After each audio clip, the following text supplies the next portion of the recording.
Welcome,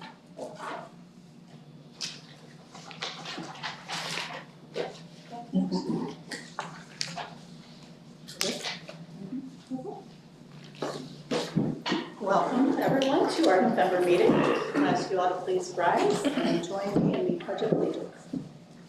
I pledge allegiance to the flag of the United States of America and to the republic for which it stands, one nation, under God, indivisible, with liberty and justice for all. We'll start our evening with a presentation from Mr. Gary Schultz on our district reserve plan.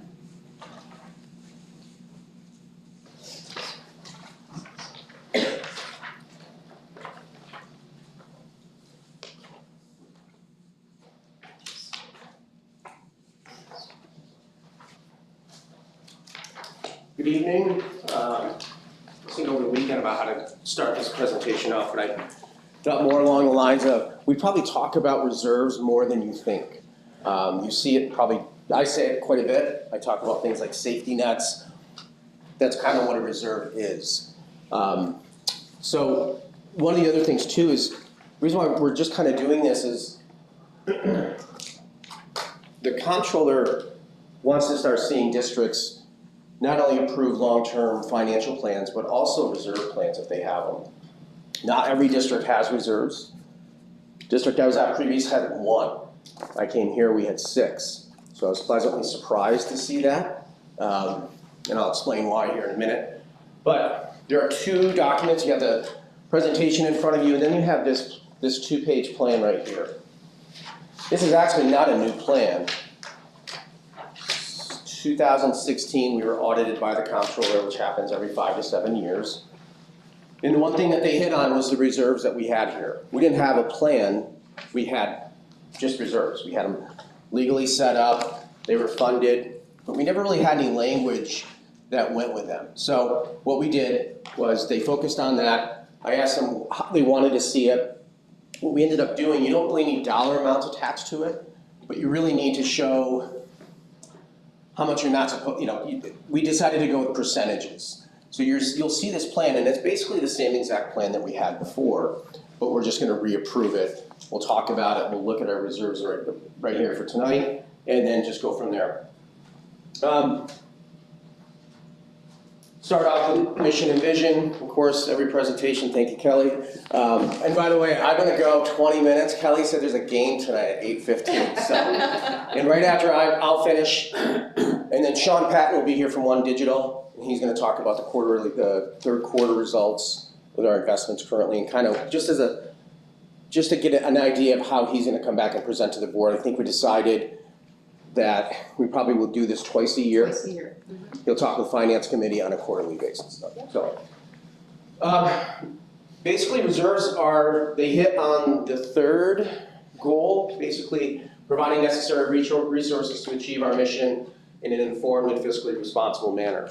So like I said earlier, the comptroller doesn't just want a plan, he wants that plan presented to the Board of Education so that you're aware of what you're seeing and what we're doing here at the district. So every year we do a budget, we set it up. The rule is, just like any capital project also, you cannot expend more than what the voters approve. So we talk a lot about crystal balls, we talk a lot about how we set up a budget here. You think it'd be easy, it's really not. It's a lot of guessing.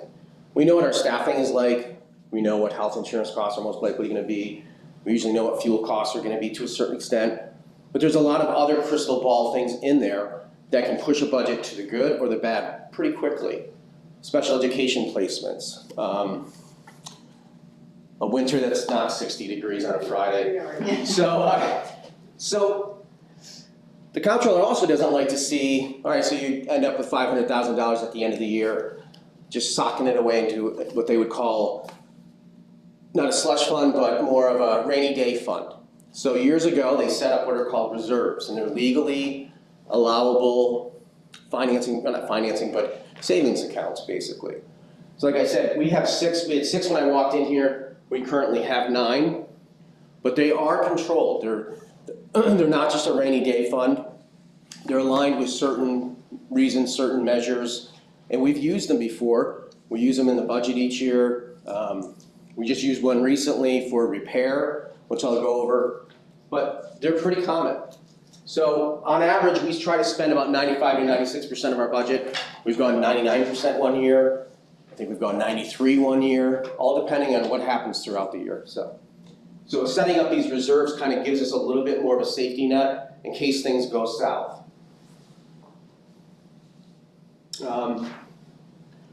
So basically, reserve is just it's a mechanism for legally saving money. And we usually do that, so we get done at the end of the year, we look at our expenses, we look at our revenues. I go back to Finance Committee, I go back to Kelly, we talk about where we want to see that money to go. Usually we know our fund balance before we finalize our budget. Sometimes we buy stuff out of the budget current year to take off any kind of pressure going into next year.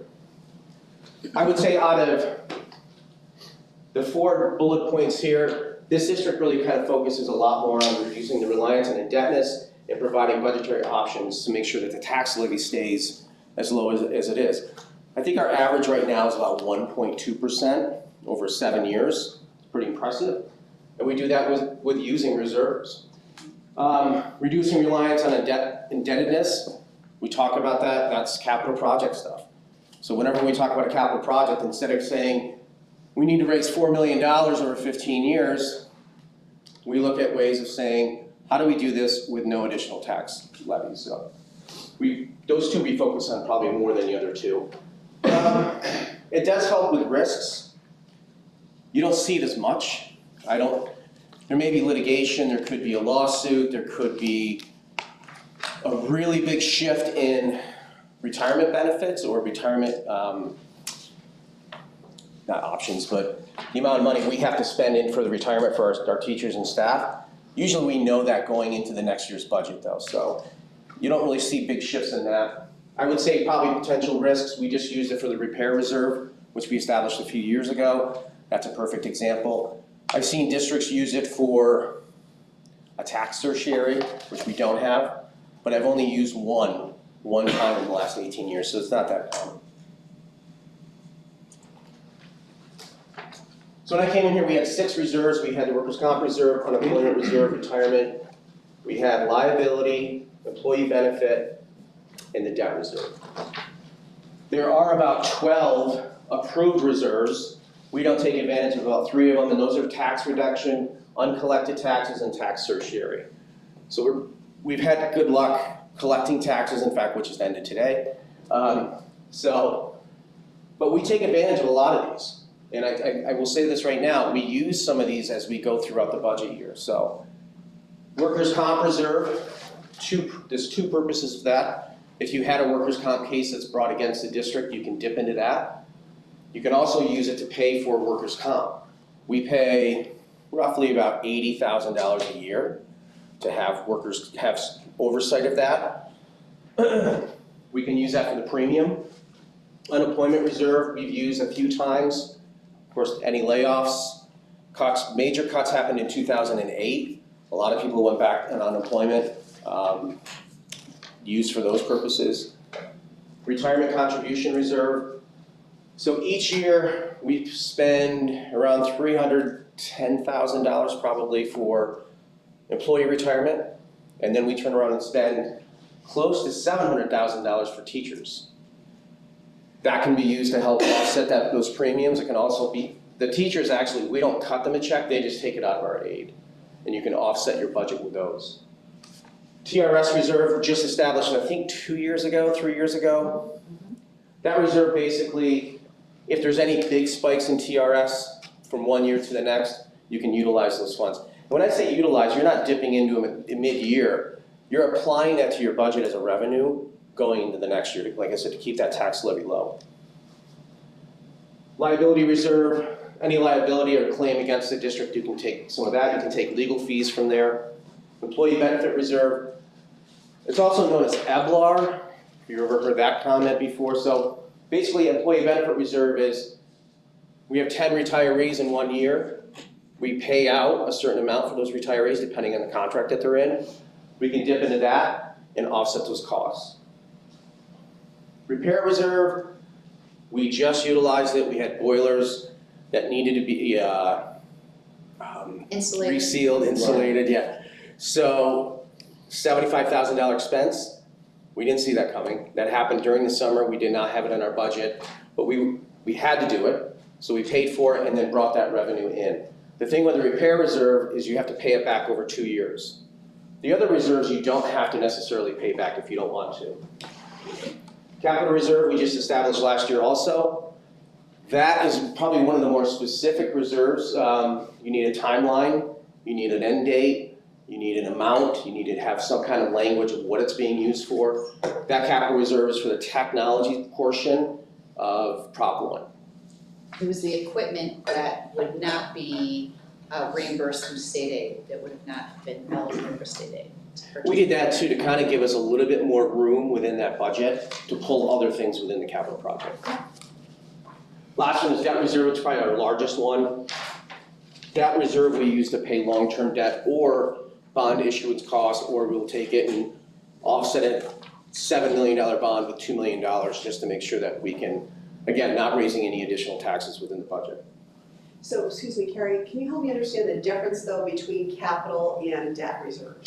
Capital is specific, so it's gonna be specific like technology equipment. It says right in it, technology equipment. Debt reserve is when you go to issue debt. You can either use it to pay your yearly principal and interest, Right? or you can use it to offset the borrowing cost or the amount that you're taking out when you go to bond. So capital reserve, you could set up another capital reserve to say, this is going to fund another capital project. It's very specific. I can only have 500, you set the amount that it can hold, maybe $500,000, and it ends when the project is done. So it's specific to that. Some of these too, you don't really need voter approval. Capital reserve you do. That's one of the ones you do need a cap. There are a few others that need voter approval, but capital is big. It has to be very specific. So then the debt reserve, it doesn't have anything to do, for example, the capital project? It would, yes, because when you do a capital project, you're gonna go to bond. Well, that's what I'm trying to So- understand right now. Okay, that's what I'm trying to Yeah. understand. One is more physical, like, it's actual equipment. We're gonna offset, like I said, technology, I think it's $350,000. We're gonna offset the technology portion of that. If we have to spend it on that. You can't take a capital reserve and say, we're not gonna do technology stuff and we're not gonna do any kind of technology equipment. Now we wanna spend it on, you can't do it, you have to You've dissolve already, it. okay. So capital project is just one example of borrowing where you would bond, various bands or various smaller loans at the end of a project. So it's not exclusive to capital projects, but a capital project is one example of applying debt reserve. And it helps to maintain, we often are referring to the stability in that overall cycle of debt long-term, so that that never gets unwieldy, which also enables us then to more predictably maintain a level tax levy overall, and that's what allowed us to stay, one of the factors that allowed us to put forth the project at 0% additional tax impact. I'm just trying to understand the difference. Those are great questions. They No, seem great like questions. they They're- overlapped a little bit, They do, but one is specifically for debt right? and one is specifically for construction Right, costs. okay. Sometimes they'll do capital reserves for bus purchases. Well, that was gonna be my next question. Yes. Yeah, that's, okay. So they'll do something like that to say, listen, we're gonna buy a bus every year. The debt one, you said. That would come out of the debt one, not It capital. could either come out of debt or a capital side. Oh, Yeah. Because if you're gonna bond the debt, if you're gonna bond those buses, let's say you're gonna buy 10 buses and you're gonna bond them. right, yeah. You can do it that way. Usually you don't see it as much, you see it more with capital. Yeah. So. Okay. The other three that we don't take advantage of, tax tertiary reserve, like I said, I'll give you an example of how that's used. Previous district, Walmart has they tend to go around, if you have a Walmart in your district, they have a team of lawyers that go around and argue their assessment. So, happened to me, I called our legal team and said, all right, let's go, and they said, don't even bother, they'll just tell you to cut a check because you're gonna lose. $120,000 later, that's what the district owed to Walmart, and we had a tax tertiary reserve at the time, the only reserve we had, so. We've had that happen to us. We owe Walmart? No, No, not here. No. Oh, Yeah. I thought you said that you own. No, in the previous district I was at, they had a distribution center there. NYSEG and Walmart does that. They just have a team of lawyers that do that. So, People that own Plaza did it to us. yeah. They just count, restaurant they count the taxes they buy. Right, okay, I have attorneys that come in. right. Most time there's not a check that's being cut. Usually the decision is, all right, now that assessment was 5 million, it's now 3 million. But next year, when you go to levy taxes, we're paying less. So it's usually not, I don't see it as much anymore of a check being handed over. It's usually a decision for future taxes. This just gives an idea of kind of where we're at right now as far as reserves go. Unemployment reserves about 260,000. Read these off. Liability reserves around almost 400. The repair reserve, we did use it, but it was actually, we just used it this summer, so I have not indicated it in here. We have a capital equipment reserve, that's the technology, 350,000. The debt reserve is the largest one. We ended up spending almost 3 million out of it just in June, when we went to bond for this last project, and then put in about 1.5 million more. That's the one that we tend to fund more than anything. I would say that all these reserves are very healthy. So when we talk a lot about them, this one's a big one only because projects are not cheap. So to make sure that that budget doesn't swing up and down every 5 years or so, that's what we're utilizing that. Retirement contribution reserve is about 1.27 million. The EBLAR, 856,000. We have a TRS reserve, which we took out a little bit last year to help balance that budget to get it to 1.25%. So 100,000. And then the workers' comp reserve is about 230. One of the things you want to be careful about too is not overfunding them. Some of these reserves have to have something tied to them. You know, you can't just say we're going to put $2 million in a liability reserve and someone says, what's your liability? And you go, I don't know yet. So you got to be really careful on how much you're putting in, but they do want, I mean, this is healthy in the fact that we're also seeing activity. One of the things the auditors want to see is that you're not just dumping money into it, but you're actually utilizing it too, so. And so we do that I think last 2 years we've put about $450,000, $460,000 in the budget as a revenue from the reserves. We don't always use it. Sometimes our expenses are low, our revenue is higher, and we end up with excess fund balance again. We're not gonna keep dipping into it, but then we'll just restore it, so. One of the biggest questions is, how much is too much? So I was able to find this. This is actually, the graph on the right is it's actually an audit from the comptroller. And what they want to see is they want to make sure that your tax levy and your revenues are not crossing. One's not getting larger than the other, especially revenues.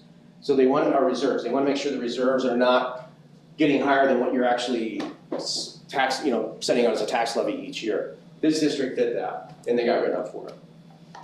We keep below it. We had a little spike here. And then again, we spent about $3 million on the debt reserve, so that's where that dropped down.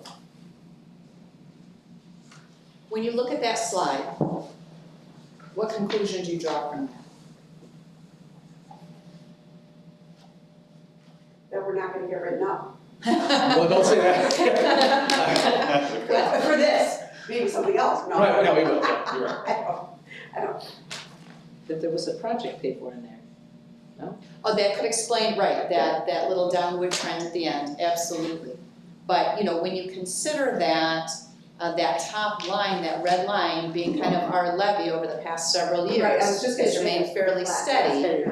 And yet, the way that we are making decisions surrounding our undesignated fund balance at the end of each year, when we have conversations at this board table, with consideration for looking at how do we redesignate or reallocate some of that undesignated fund balance at the end of the year, it's consistently in a way that is responsible to our taxpayers. So we're not putting away more money and sitting on it and just never using it to the degree that that example is in the other school, because then that is, they could argue that you're overtaxing Right, that's taxpayer your money. community, right? Because you're putting away more than you really need. Right. That has not been us consistently. If we are putting money away, usually, I mean, we did put more money into that reserve, only knowing that we had a Because we're project. We knew in 2 years we were gonna go to bond, and That's that's what we That's right. talked with our taxpayers about too. Yeah. So just kind of quick, I've already kind of looked at this, every year, these two down here, we allocate about $475,000 to the budget in case we need it. We don't always need it, sometimes we take a little bit of it, we won't take all of it. We use the repair reserve over the summer.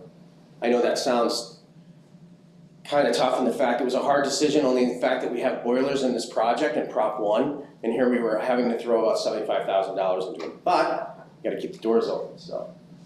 And then the $2.9 million that we use in debt reserve funds for this project, we went to bond in June, so. So the document that I gave you, the 2-page document, which is actually our plan, is something that we will have to approve in December. So I talked with the comptroller today just to make sure I was correct on the approval, so it gives you some time to review it. Again, it doesn't have dollar amounts to it, it has basically percentages of each year's budget. So we set that level, that was their recommendation 6-7 years ago, we're sticking with that now too. We continue to review reserve funding. You will also next month have a resolution that you will vote on. Any excess funds that we had just last year, 22-23, we'll talk about where those get moved into. And then just basically keeping the conversation about what level we keep the reserves at. I talk with Finance Committee periodically about it. Sometimes we shift some money around if we can, but a lot of times it stays the way it is. We invest it through NILAF. We do pretty well actually with the interest rates right now, so. And those numbers were also included on a previous slide. Yep.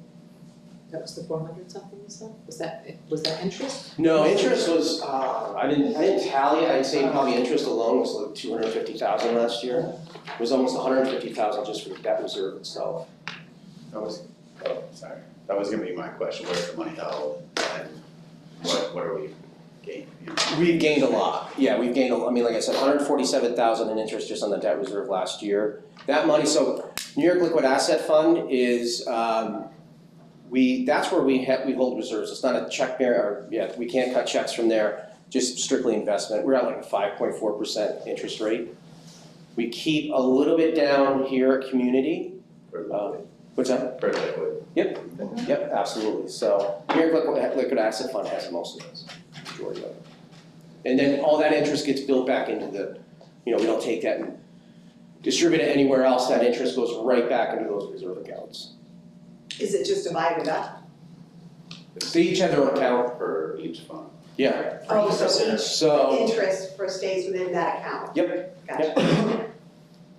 When you said the 140 something, I thought maybe you spread, but it goes back in that nope. debt reserve. New York Liquid Asset, each reserve that we have with them has their own separate account. Okay. So, community, we have a couple smaller reserves that are down there. That one we can look at and we just allocate based upon how much principal sitting in there. Yeah. So,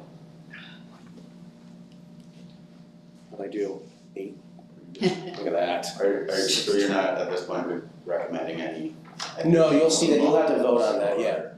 About adding anything else? I mean, I like the sound of the tax reduction reserve. So that tax reduction is not what you think it is though. It's not, no, it's not for tax reducing, and we do that in our budget alone.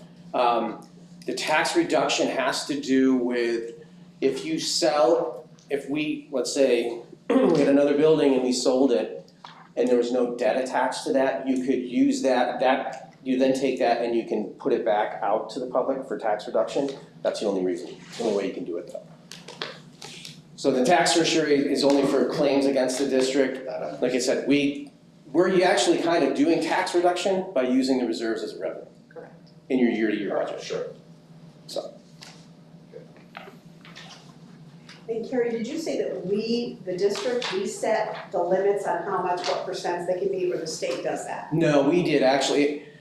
The comptroller's funny sometimes when you say, okay, thanks for the recommendation, or you wrote me up for it, like, what do you think I should do? And they go, we don't know.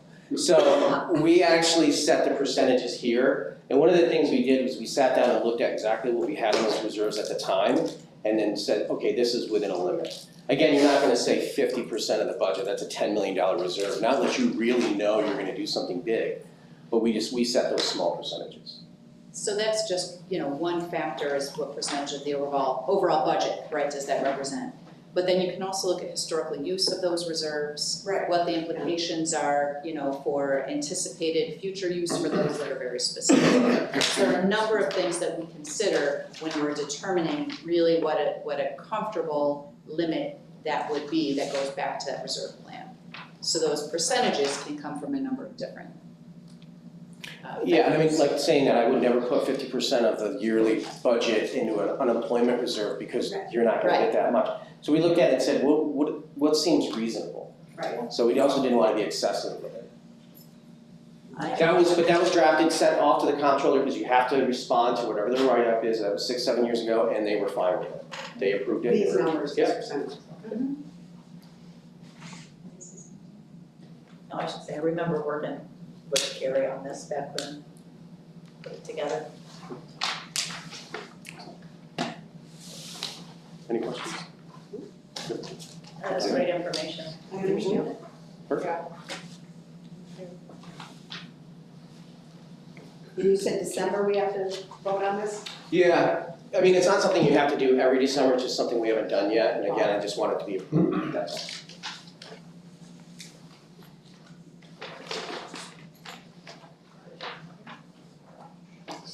all. Carrie, do you want to see Sean is I think he's here, yeah. he here? Ready?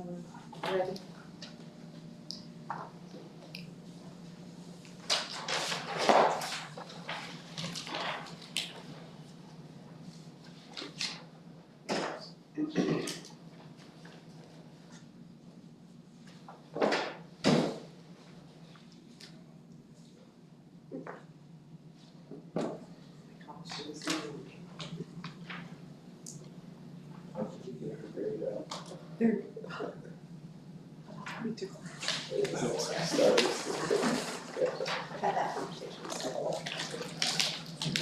Here it is. Sean, how are you? Thanks for joining us. You're up. All right. So Hello, everybody. Most of you will probably remember Sean Patton. He's a representative from One Digital. Throughout the year, last year, if you remember, we went out for a request and proposal for oversight to change our fiscal oversight of our investment strategies specific to the A.L. Kellogg Fund. And the board selected One Digital. Our finance committee met with Sean this past week and just talked about the importance of coming and providing both the board and the community an update biannually on our overall investment strategies, how things are looking, et cetera. But more specifically, on a quarterly basis with our finance committee, as we've charged finance committee with oversight of some of those Kellogg funds. So without further ado, do we need to pull anything up, Sean, on the board? No, I think everybody has a packet. This one right here? Yeah, that one, thank you. Great. So thank you for that, Sean Patton from One Digital Investment Advisors in Rochester, New York. Our team works exclusively with institutions like Delaware Academy in the oversight of all different types of accounts, whether it's ERISA-based retirement plans or endowment foundation or other institutional pools. And our job with organizations like yours is to serve in a fiduciary capacity, meaning we're here to only do what's in the best interest of Delaware Academy and those 4 accounts that you have. So on an ongoing basis, our job is to take the investment policy statement that we received from you all. That's kind of the roadmap for how we carry out the oversight of these 4 different accounts. And then from there, we went through and looked at the asset allocation, and that's the mixture of stocks, bonds, and cash in each of these accounts, and said, how can we be most transparent, most simple, and most cost-effective to deliver the appropriate returns over time. So that's kind of how we approach every relationship we have. We want to keep it simple, we want to make sure it's cost-effective, and then on an ongoing basis, deliver that transparency of how we're doing. So I'll give you just a touch of color on the market. I don't want to go too much into the weeds on the market, and the markets and the economy and what happened. But it's how we, when we evaluate returns on a quarterly basis, it's how we kind of frame what's going on. And so in Q3, we had a lot of different headwinds to deal with, whether it be wars or interest rates or the Fed or inflation, how we are all doing as consumers in the economy. And so all of those things is what the market was dealing with in the third quarter. And quite honestly, I think the market right now is most focused on interest rates. Interest rates and the Fed and inflation, kind of the intersection of those three things. So in Q3, rates spiked, they went up. 10-year Treasury was up almost 1% during the quarter. Market didn't like that, market was down about 5%. Q4 so far, the reverse has happened. Rates have come back in, and so the market has gone back up. So on a month-to-month, on a quarter-to-quarter basis, we don't want to get too shook up about all of that, but it does, again, kind of frame how our performance is. Let's go back a second to asset allocation. So that investment policy statement basically says, hey, we want you to be in high level, 60% invested in stocks, broadly, US, international, and then 40% in fixed income, bonds, okay? And so we start with that framework for each of the accounts, that asset allocation. Then from there, we pick those investment options to populate that asset allocation. And I think I said to this group when we were here originally, we're big believers in, for the most part, using passive, low-cost index options for most of the asset categories. So that means I'm buying the S&P 500, in this case from Charles Schwab, for 2 or 3 basis points, almost free, and I'm just trying to get exposure to the 500 largest stocks in the US to give us that growth that we need over time. All right, so we kind of do that across all the equity asset categories. And I also said, back 6 or 9 months ago, within fixed income, because of the volatility in interest rates, we're a believer there in using active management, where somebody is making active decisions on what type of securities to purchase, and then how long a duration, how long that maturity is going to be for their portfolio. So we did that. So combination of low cost, passive for equities, and then really good active management for fixed income, okay? So that's the mindset. That's how we kind of build out the portfolios. From a quarterly performance level, we were down 3% in the quarter. The custom index benchmark that we create was down 308, so we did just a touch better. So what is this custom index benchmark? This is how we can give a true apples to apples report card on how we're doing. That custom index benchmark, we take each of the different asset classes that we're purchasing, assign whatever the weight is in the portfolio, and then find the return for that respective index and add it up all the way across the board for each of the different funds that we have. So it is a true apples to apples comparison. So let me stop there and see if I haven't lost you all yet, see if there's any questions. Okay, so down 3% in the quarter, which was better than the custom index benchmark of minus 308. On, I guess, page 11, we give you kind of what we're buying, what we purchased, the different accounts, the different allocation to each of the investments. Again, fully transparent so you can see it each quarter. Again, low cost and passive, as you can see under equity, the equity holdings, mainly Schwab index funds, and then a Vanguard emerging market ETF. And then in fixed income, again, 2 active managers. Dodge & Cox Income is kind of our core US bond manager. And PIMCO Income, a go anywhere with guardrails manager that's been an outstanding performer for a long, long time. And so as we think about, okay, how did each of these managers do. If you go forward a couple pages, we're gonna show you the quarterly returns, the year-to-date returns for the manager, 1, 3, 5, and 10 year. And where there's an underperformance in a time period, we're gonna put a box around it so you can kind of easily identify where a fund may have underperformed. So you can see some boxes.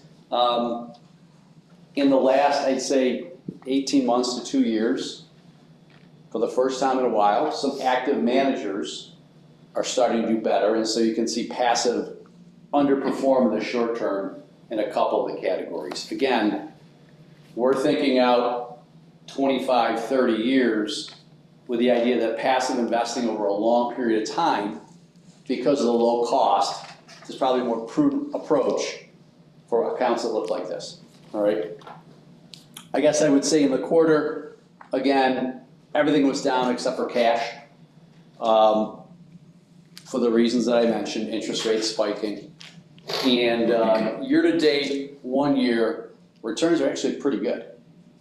I was with another client, Syracuse, earlier, and we were looking at their 401k plan, and I said, if we would have sat here a year ago and said, hey, we're gonna be up double digits in the next year, they would have thought I was crazy. Because there's a lot that's gone on. We dealt with a lot last year. So the message is you just can't time the markets.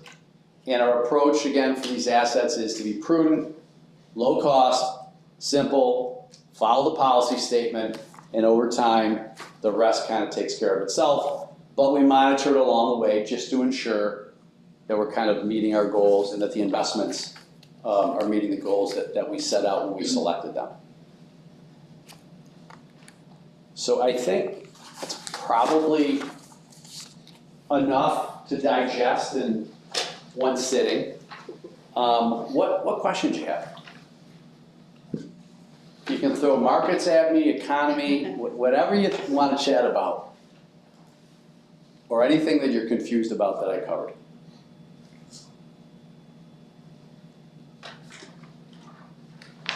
Carrie, Kelly? I'm trying to think of something. You and I talked a few times about it too, so. This is, a lot of this is review for us. Yeah. But it's also very new for the Board of Education.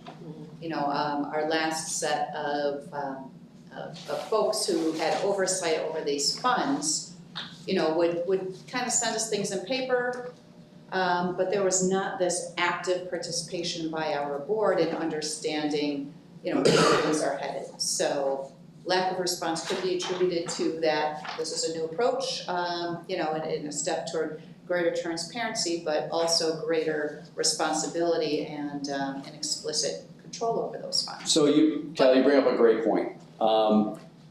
As fiduciaries to these accounts, there is a required behavior and process that's expected. That's how we kind of built our practice 23 years ago. It was all about how do we behave as fiduciaries and how do we consult to those that are fiduciaries that we work with.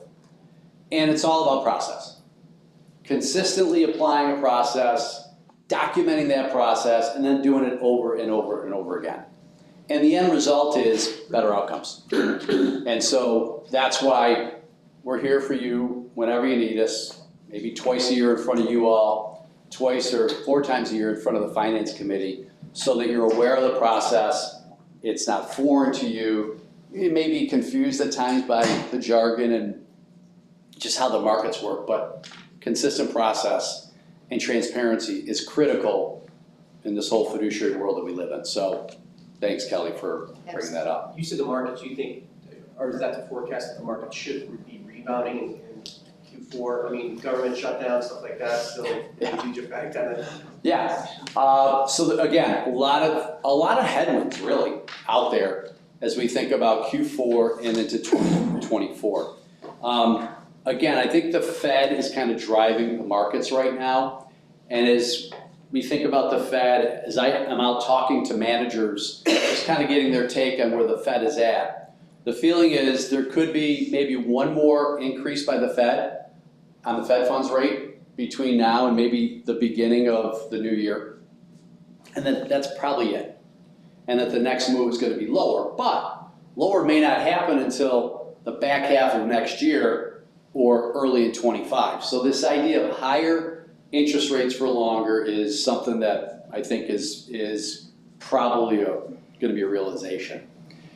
Then the Fed's kind of what they call the Fed dot plot, which is a prediction on where the Fed funds are gonna be 2 years out, really has the Fed cutting rates 2% at some point in the next couple of years.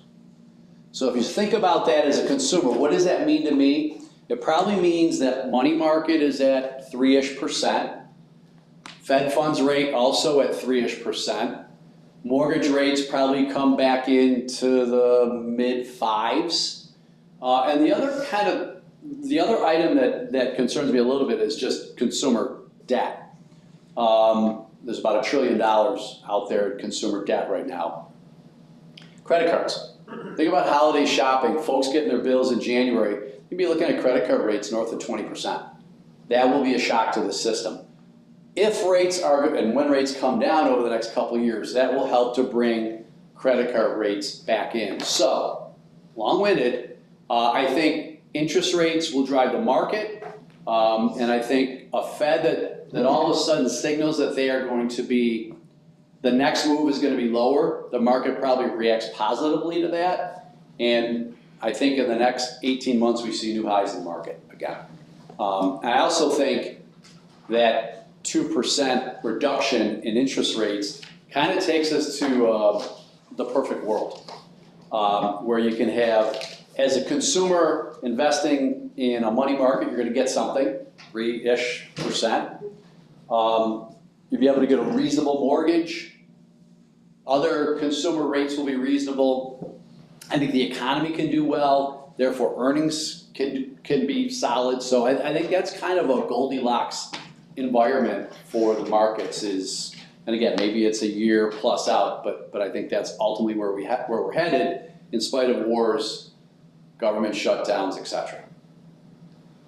On page 1, U.S. equities and fundamentals, two things I have questions on. The first sentence where it says, but sentiment is weak, what does that mean? The economy continues to avoid recession, but sentiment is weak. Yeah, sentiment is weak from the experts on kind of where the economy is headed in the short term.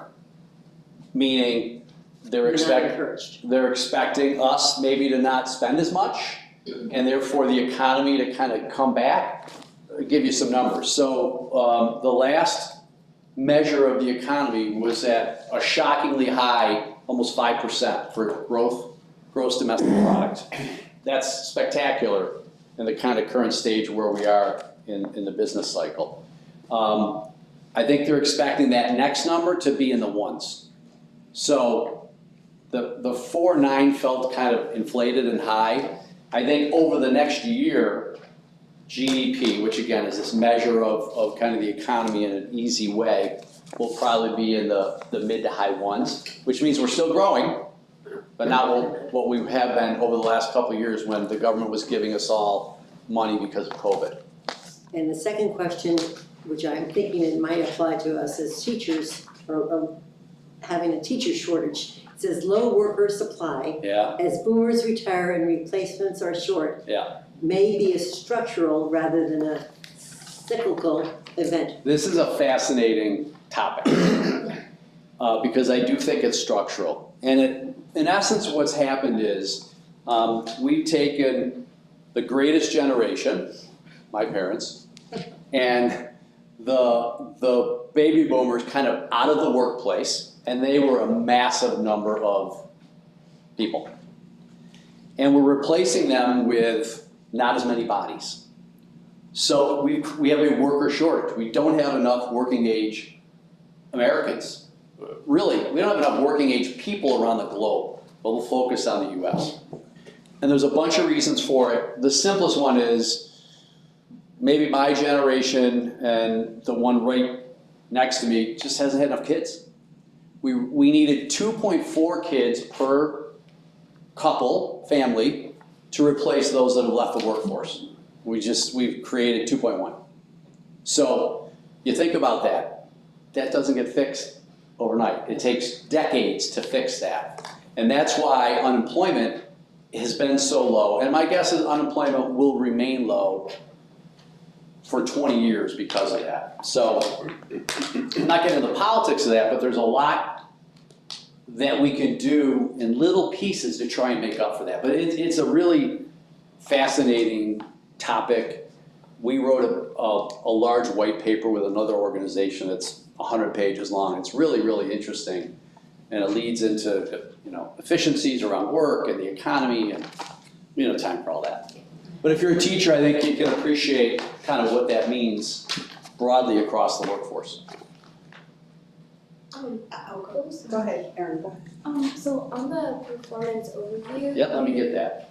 You have a total, which is $15 million. And is that all just stuck? Can we use that money, or is it stuck in stocks? Okay, so good question. 4 accounts, total 15.3 million at the end of the quarter.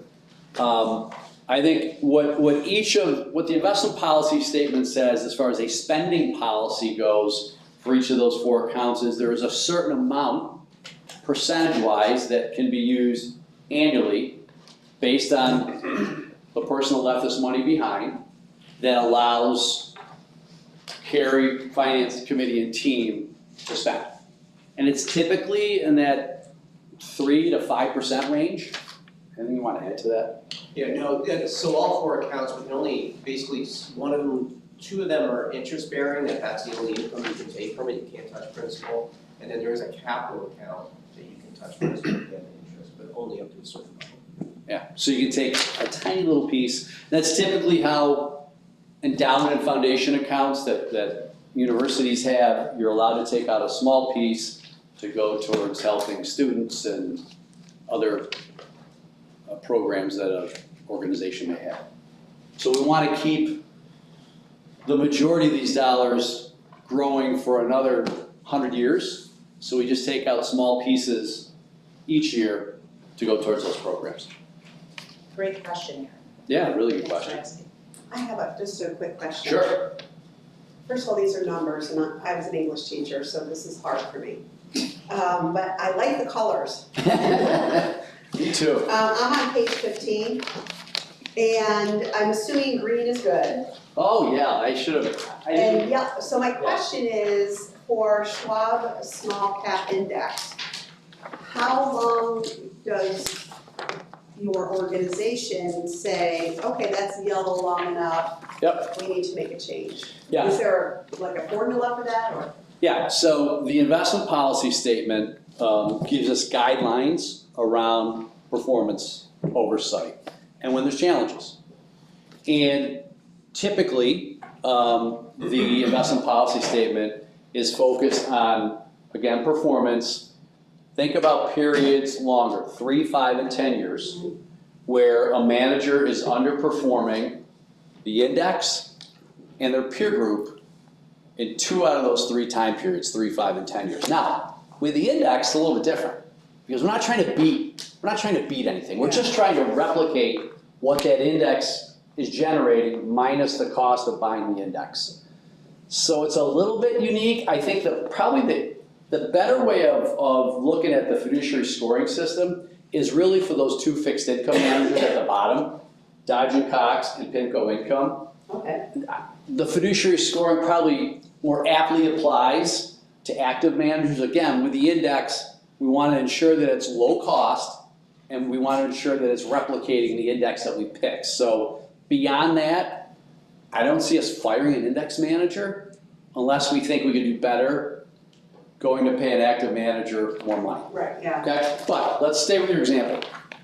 So we'll use Dodge & Cox Income and think about the fiduciary, and the fiduciary score is 10 different criteria. 8 of them are qualitative, 2 of them are quantitative. And it's kind of like the game of golf. 0's the best, Right. 100's the worst, so it's a percentile rank. Yeah. And we want to see numbers longer term, kind of 3-year and beyond, 30 and below. And we also show you the 4 most recent quarters to give you a sense of trend. And to your point, it's color coded, so green is good, yellow is cautionary, red is bad. We've been using the fiduciary scoring system, it's not ours, but we've been paying for it for 23 years. And we use it in conjunction with just raw performance.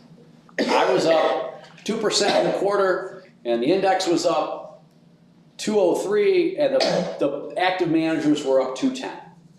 And so we evaluate that ongoing. But so it's just another way of looking for consistent performance out into the future. And it's been a really good measure of poor performers. To your point, I think you were looking for where I was going to yellow and red, which is good. But again, with the index, it's a little bit unique because we're not really trying to beat anything. We're trying to perform in line with the index.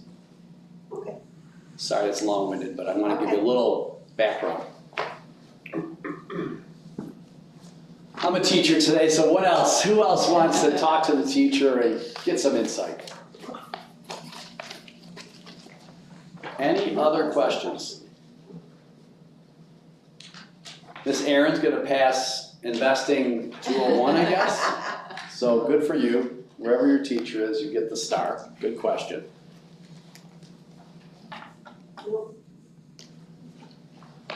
No, this has been fabulous, thank you. Good. Thank you for your time. Thank you for coming. Appreciate it. We'll see you again the next time. And in the meantime, I can't believe that we're saying have a great holiday. Yeah. Because next week is Thanksgiving. Is that right? Yeah. Seth, you're probably more interested in football. Truth be told on Thanksgiving. Thanks, everybody. Thank you. Appreciate your time. Thank you. Have a great holiday. Thank you. Thanks again.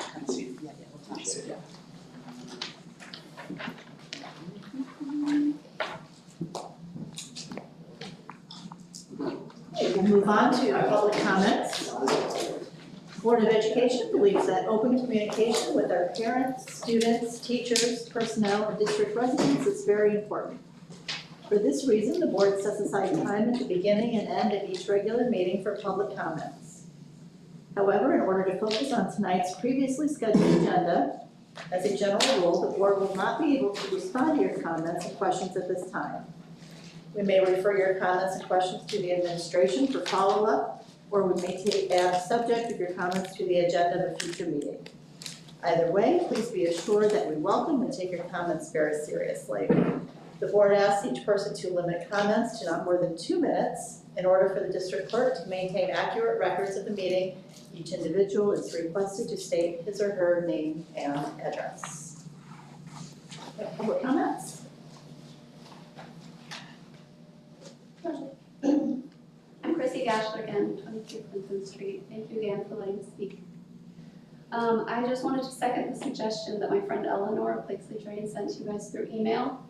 She suggested that you consider setting up an advisory committee to carefully explore all the athletic needs here at DA, maybe made of board members and citizens. And I urge you again to not just reintroduce the same proposition 2 that failed last month. As I recall, DA set up an advisory committee like that around COVID reopening plans, and it was very effective and helpful, I thought. I think that honestly DA handled the pandemic better than any other school district I've heard of, and I think that thoughtful, inclusive advisory board played a big role in that. So I would hope that maybe a similar model could be used here to address DA's athletic needs in a way that's unifying for our community rather than adversarial. So I would hope that one purpose of such an advisory board would be to research the long-term costs and benefits of artificial turf versus natural grass at Dave Kelly Field. To name just a few things, Sydney School had to replace their artificial turf twice in 10 years, and Maine Endwell has had to replace theirs 3 times in 10 years. I wonder what the problems were that caused such expensive trouble, how many games had to be canceled because of it, if those school districts are still happy that they chose artificial turf, or if they wish they hadn't. Could we learn from the experience of other schools? I also wondered at the last meeting, several of the varsity soccer player students who spoke stated that Dave Kelly Field is actually too narrow to be a proper soccer field. And one of them said because of the drainage. If that's correct, I was wondering how that would work, because my understanding is that artificial turf actually requires more drainage than natural grass because it doesn't absorb liquid. So I don't know, maybe I'm totally wrong about that. I also wonder about the long-term maintenance costs of natural grass versus artificial turf. According to Cornell's turf grass management program, maintenance of artificial turf costs about 50% more than maintenance of grass, but on the other hand, Rob Monroe says he does very little to maintain the artificial turf fields that he takes care of at SUNY Delaware, so I wonder what accounts for those differences. What our soil type is more like and what that would mean for our long-term costs. Also wonder about the natural grass sod at Dave Kelly Field that was scheduled to be replaced several years ago, but hasn't been, and I wonder why that hasn't happened. Also looking more broadly, my understanding is that even if artificial turf were installed at Dave Kelly Field, the school would still need to use the Legion fields, and the school has contracted with the Legion to maintain those fields. I've heard several board members and DA employees call the Legion fields unsafe, and yet kids are playing on them, so what's the plan to maintain those fields, which are a huge community resource, not just for DA sports. So those are just a handful of the outstanding issues that I hope, if such a thing were set up, a community advisory board could help investigate and address. I know that Don Morales at SUNY Delhi offered in his public letter to the editor to share his expertise at DI. I wonder whether Rob or someone else with that kind of expertise could be persuaded to participate too.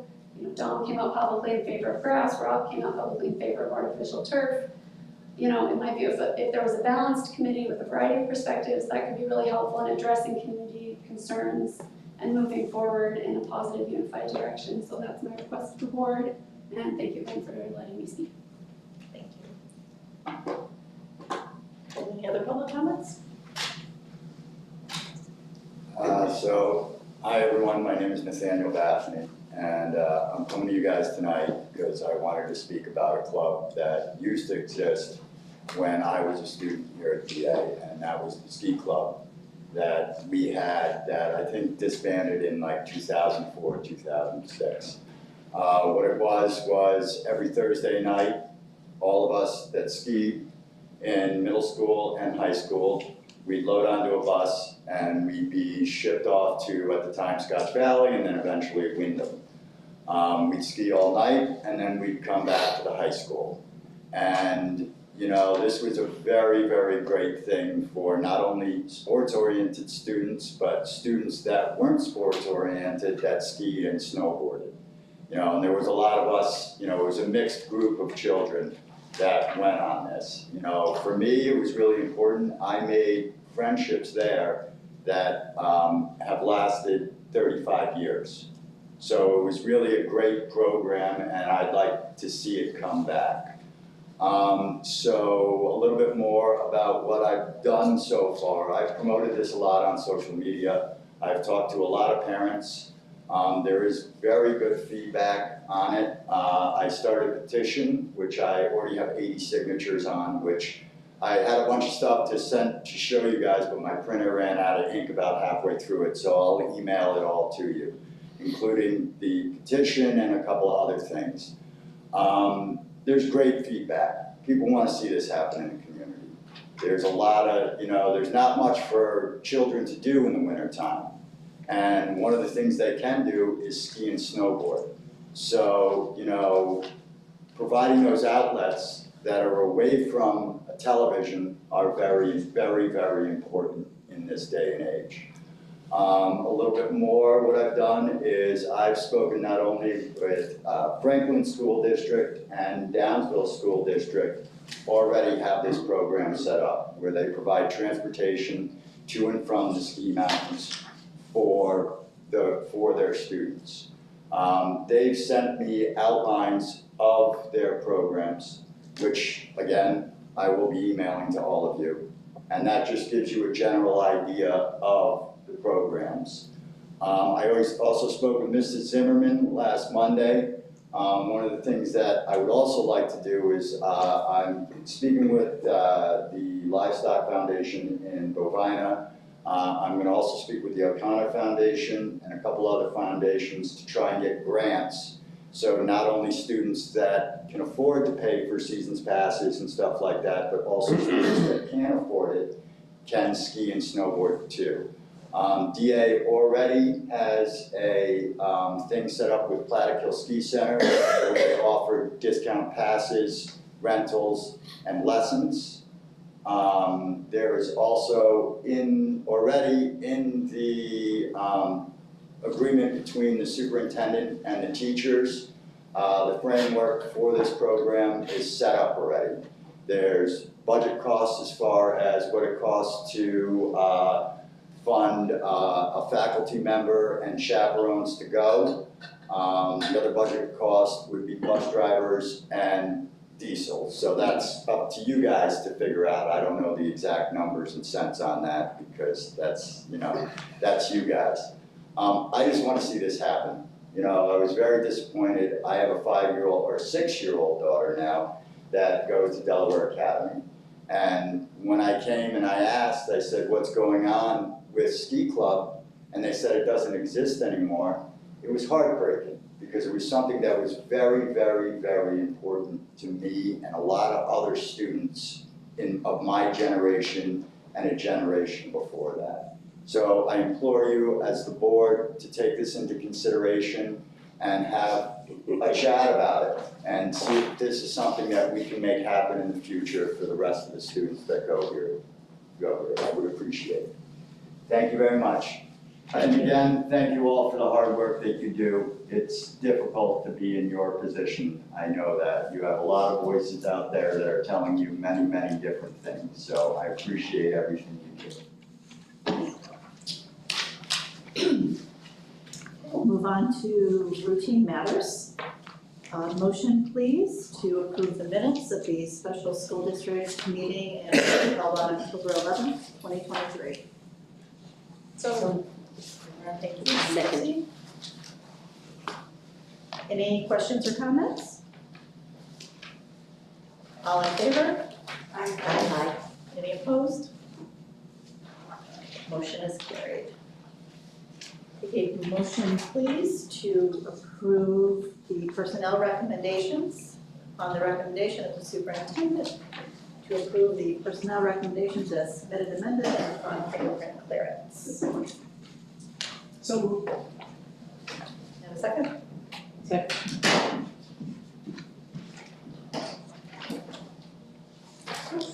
Any questions or comments? All in favor? Aye. Any opposed? And the motion's carried.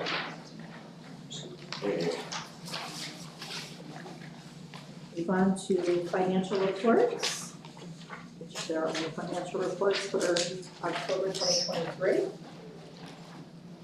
CSE recommendations, a motion please to accept. And second? Second. Any questions or comments? All in favor? Aye. Any opposed? And the motion is carried. Move into our principal's report.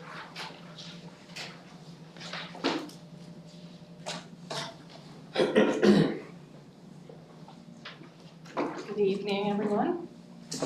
Student enrollments this year. For our elementary school, we had one UPK exit to Franklin. Middle school had no changes in enrollment, and the high school had one new enrollment, 11th grader, and then one withdrawal also in the 11th grade. Student successes. For the elementary school, the Halloween parade for families and the walk through the middle school and high school was amazing. It was great to see everyone, both students and staff, dressed up. Grades 3 and 4 performed at the Veterans Day Assembly. We had a second grader also, Amelia Gibson, perform a solo of the Star Spangled Banner, which was phenomenal. She was amazing. I don't know if I could get up there and do that. In the middle school, we had our first middle school Halloween dance, which was a huge success. We have also seen first quarter music students. Every quarter, Ms. Collison has them put together a dance video, which, it works on choreography, rhythm, music, and then she sends it out to everybody. I don't know if you all see it, but it's amazing. And it's amazing how she gets some of these students to actually perform, but they're all into it. So it was great to see that. For the high school, They added a Halloween costume contest hosted by the high school senate, and that was a fun addition to the day where they had everybody voted on the best costumes. Again, the Veterans Day program was this past Thursday. We were honored to host 39 veterans and their guests and families for the breakfast and concert. Students in the elementary tuned into the live stream while grades 6 to 12 attended in person. We want to thank everyone who helped make the event so special, including our staff, students, and community members. It was a great turnout. 5 juniors plus 2 senior student leaders participated in the Catskill Area School Study Council Student Leadership Conference. And we also had Sources of Strength had their peer leadership training, and there was 31 peer leaders and 12 adult advisors. For faculty and staff, and this is across elementary, middle, and high, so I'll kind of talk about all of them together. For the middle school, Ryan Lehman attended the Staney's conference in Syracuse. And for those of you who don't know what Staney's is, it's the Science Teachers Association of New York State. We also, in the middle school, all of our teachers have been facilitating second step lessons and curriculum. And second step is our SEL, social emotional learning curriculum. In the high school and middle school, Mr. Chase and Ms. Lamoureux attended the Brilliant Pathways National Conference last week, where they received the district's 2nd School of Distinction Award. So that was exciting. And this, a lot of our staff is attending various PDs. Some of the topics have been Tier 1 intervention strategies, using AI in the school setting, and technology tips and tricks to help maximize their daily efficiency. Something that I've seen a lot this month is a lot of our staff are attending PDs, but they're also looking to facilitate. They come back and they bring it back to our staff here for people who can't attend, which has been a great addition. I know in the middle school I have 3 teachers that have reached out to do some PD on social emotional learning, in math, how dysgraphia affects math students, and then again, science curriculum. So our teachers are really getting involved in PD, but also bringing it back to our staff here, which has been amazing. The events coming up. For the elementary school, the Scholastic Book Fair will be November 13th through the 17th. And Thanksgiving break is the 22nd through the 24th. December 12th, there is a pre-K to 2nd grade holiday program at 1 p.m. in the high school auditorium. And December 14th will be the 3rd to 5th grade holiday program at 1 p.m. in the high school auditorium. For middle school and high school, we have a guest speaker coming in this week. Parents and the community members are invited on the 16th from 7 to 8 p.m. to see Katie Greer talk about digital safety. Also on the 16th, softball is hosting a spaghetti dinner from 6 to 7. On the 17th, the guest speaker, Katie Greer, will be in town to host an assembly here for the elementary, middle, and high. We also have parent-teacher conferences on the 16th and 17th. Students are dismissed at 11:30. This weekend, we have Area All-State Music Fest, which is the 17th and the 18th, so it's Friday and Saturday, and that's held at Walton Central School. And then December on the 5th, we have our middle school winter concert at 7 p.m. And the 6th is our faculty meetings. December 7th is Q2 5-week already. And then the 11th is the high school winter concert, which is a date change. And that's at 7 p.m. Any questions? The date change, The date change, that was on the first day of Hanukkah, right? Is that That's right. Okay. yes. I wanted to just find out who makes that schedule?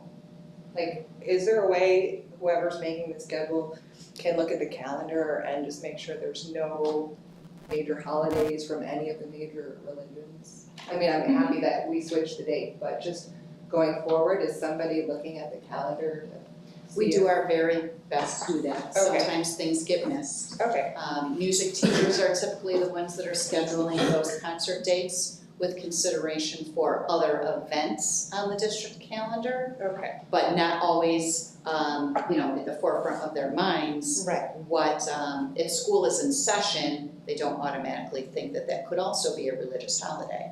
As soon as that was brought to our attention, by all means, we Okay. understood first day of Hanukkah, we understand what that means to our families who celebrate. And we certainly didn't want to put students away from their families on that very, very important night. So that change was made once that was brought to our attention.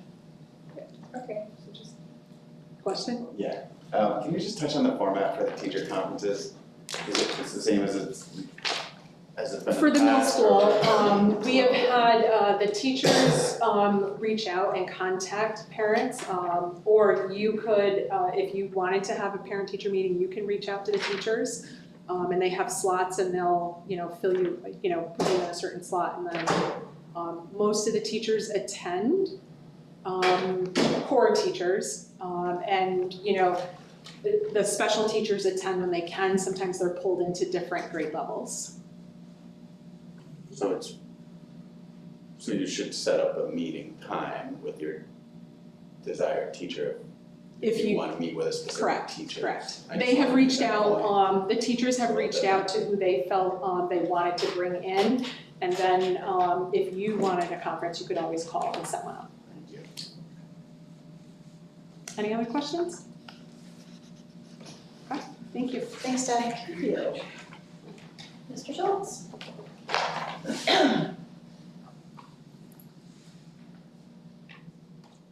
I don't have a lot, I promise. This tax collection is over. No major hiccups except for Meredith. We're still working on that right now. We met with Day Automation, I think it was about 3 weeks ago, to talk about, we did pretty sizable replacement of cameras or additional cameras within the building. We're looking at a full refurbish of all the cameras that we didn't get touched this summer. That'll be through Smart School funding. It wouldn't be through the regular budget or any of the reserves. That's money that's allocated to the school districts that we just have not tapped into yet. So that's going to be a process, but we're working on that. How many cameras are we talking about? Ballpark, just wondering. I'd say probably 100. Oh. Both buildings, outside, inside. Yeah. We just added, I wouldn't say cameras, they're called views. So a camera may have 4 views. Right. So, but those cameras were put in, I think, around 10 or 11 years ago. So what we did this summer is we replaced some of the major ones. Pods, for instance, only had 1 camera. We put 360-degree views in there. We added spots that were hidden spots, little hideouts. So we added about, I think, another 70 views. That means probably about 40 cameras. Other than that, between the 2 audits, external audit is basically done. They requested more information today, so working on that tomorrow. We'll have it for the December meeting, and then the comptroller's audit. So Start this week.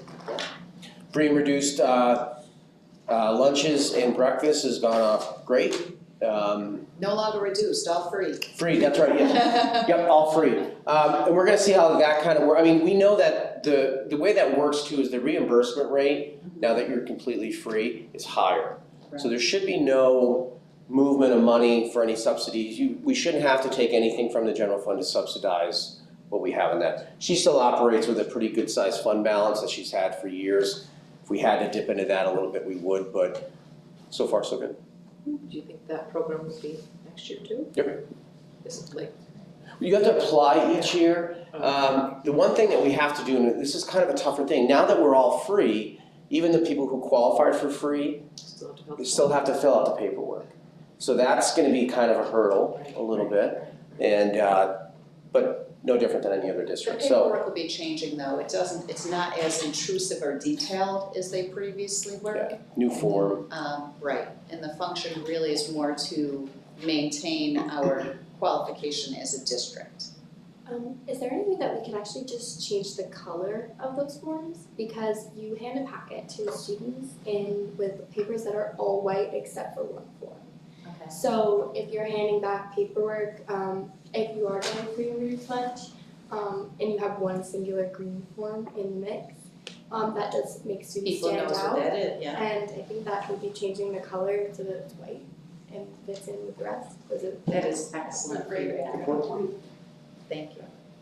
And if anyone's aware too, there may be a milk carton shortage. Have you heard about this? Yeah. Not milk shortage, milk carton. Milk carton. So far so good. We'll get through each week, but we've got to figure out something to facilitate that if it does happen, so. And that could happen, that could go on until February. Yeah, never thought that would happen. So, any questions? Thanks, Karen. All right, I want to talk about ski club. Thank you, Mr. Bethany, for coming tonight and speaking on behalf of the community. So knowing that this was kind of a potentially a rising interest, I took to doing some homework on that, trying to understand the history here. We did have a fully functioning ski club at one point, and then in the mid-2000s where we went through some significant budget cuts and participation numbers were also dropping simultaneously. Between the two, it was ended a little bit for both of those reasons. Picked up again, it looks like in the mid-2000s, as an out-of-school ski club that students signed up for. I had a couple names tossed to me for who did that, some teacher volunteers, but it was at one point an extracurricular rate that still exists in the DAPA contract. I also talked to our transportation director on what transportation costs would currently look like if we were to pick that up again. I've also talked to a number of other districts to gather information on how they run those programs. I did put in a phone call to the folks at Plattekill. Nathaniel was nice enough to give me a few names of contact folks over there. I have yet to speak with them, but I wanted to get a sense of, apparently they've continued to offer the discount to our students. Even though there's not a DA ski club, and we have to be careful too about how that's referred to, because using that name can open us up to a certain degree of liability after consulting with our insurance carrier. But regardless, they've been gracious enough to continue to offer that. And so I'm trying to get a sense of how many of our families are taking advantage of that as a starting point to gauge, interest and accessibility. Just running some preliminary numbers. At one point, we did have 4 faculty advisors. This was a program that was for middle and high school. It did not include elementary. All of our area schools, it is middle and high school. And so with 4 advisors, the costs for the year with transportation over 8 weeks, it was around $12,000. But as an extracurricular activity. So my recommendation to you, as I get additional numbers on true interest and get a sense of this, I would love to support this again. I think opportunities for our kids are a great thing. Coming out of COVID, I know that we have resurrected many of our prior activities. We've created new ones where there's been interest. The only piece is right now in our budget cycle, we can't throw something into the budget mid-year that the voters didn't approve previously last spring in our budget. So if this is something that the board would like to consider as we start engaging in budget development for 24-25, we can certainly, include this as a potential extracurricular moving into next winter. What is the basis for the 4 advisors? That's for the, what's that, the For 4 advisors, what is the basis for that number? That is what it was staffed at prior. I'm assuming that there was probably a ratio that was discussed at one point of student to staff, oversight. Or placement on the mountain, maybe.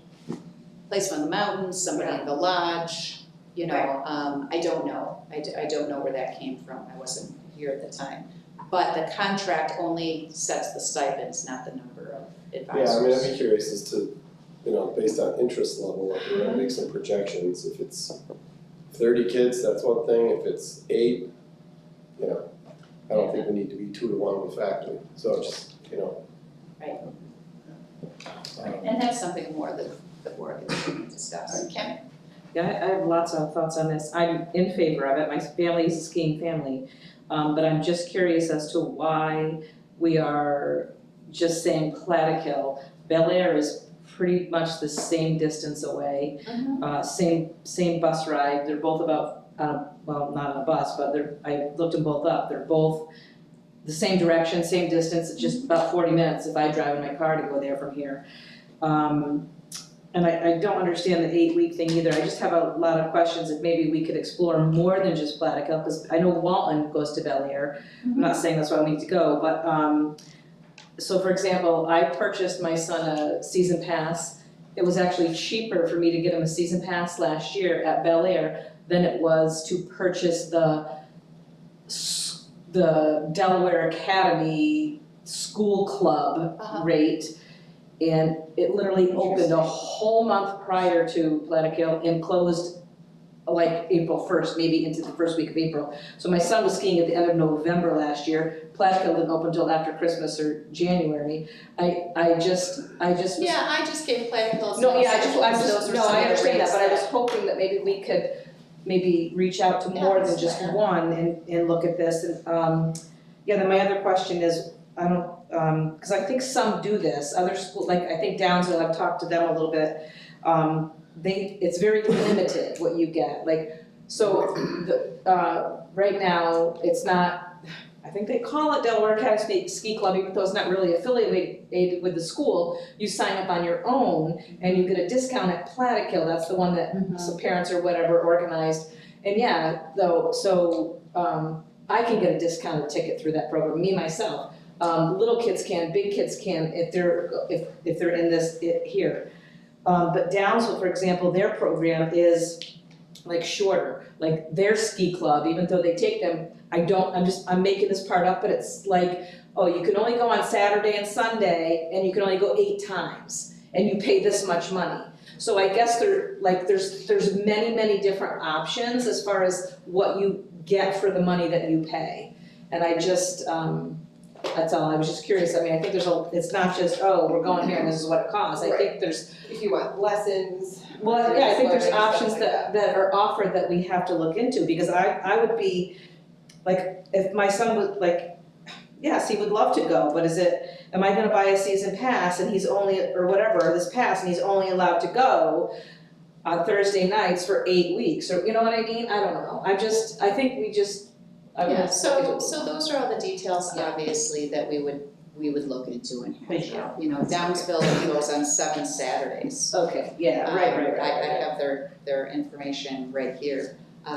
But, you know, those are all details that we have to figure. It doesn't mean that any students would be, with a season pass, would necessarily be limited to just when DA is sending transportation. There's no reason that if it's a full season pass that they can't capitalize that, you know, with their families outside of when we go. So yeah, and I mean, questions too regarding costing structures, you know, do families pay the mountain directly, or do they, you know, go through the school? I prefer not to go through the school, when they can pay that directly and not be the middleman for that, but to provide the service to support access.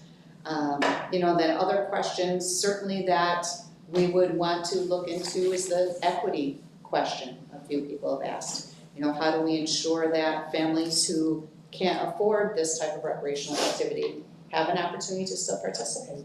That was some of the conversation that I had with Mr. Bathany, and he had mentioned in his public comment, you know, exploring outside sources of perhaps helping families out to address that. But so there's a lot of different questions, you know, to look into. But at this point, you know, if there is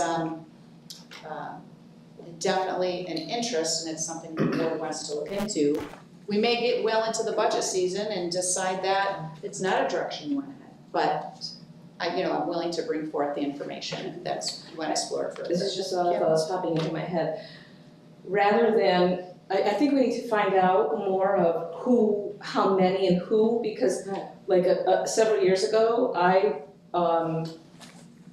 was under the impression and like approached the school before I was on the board of why don't we have an aftercare and before care and aftercare program at this school? Why don't we have, why isn't there an aftercare program where kids can stay here, because at Oneonta, that's what they do. You can drop your kids off at 7:30, school starts at 8:30, you can pick them up at 5 o'clock, and you pay a little money.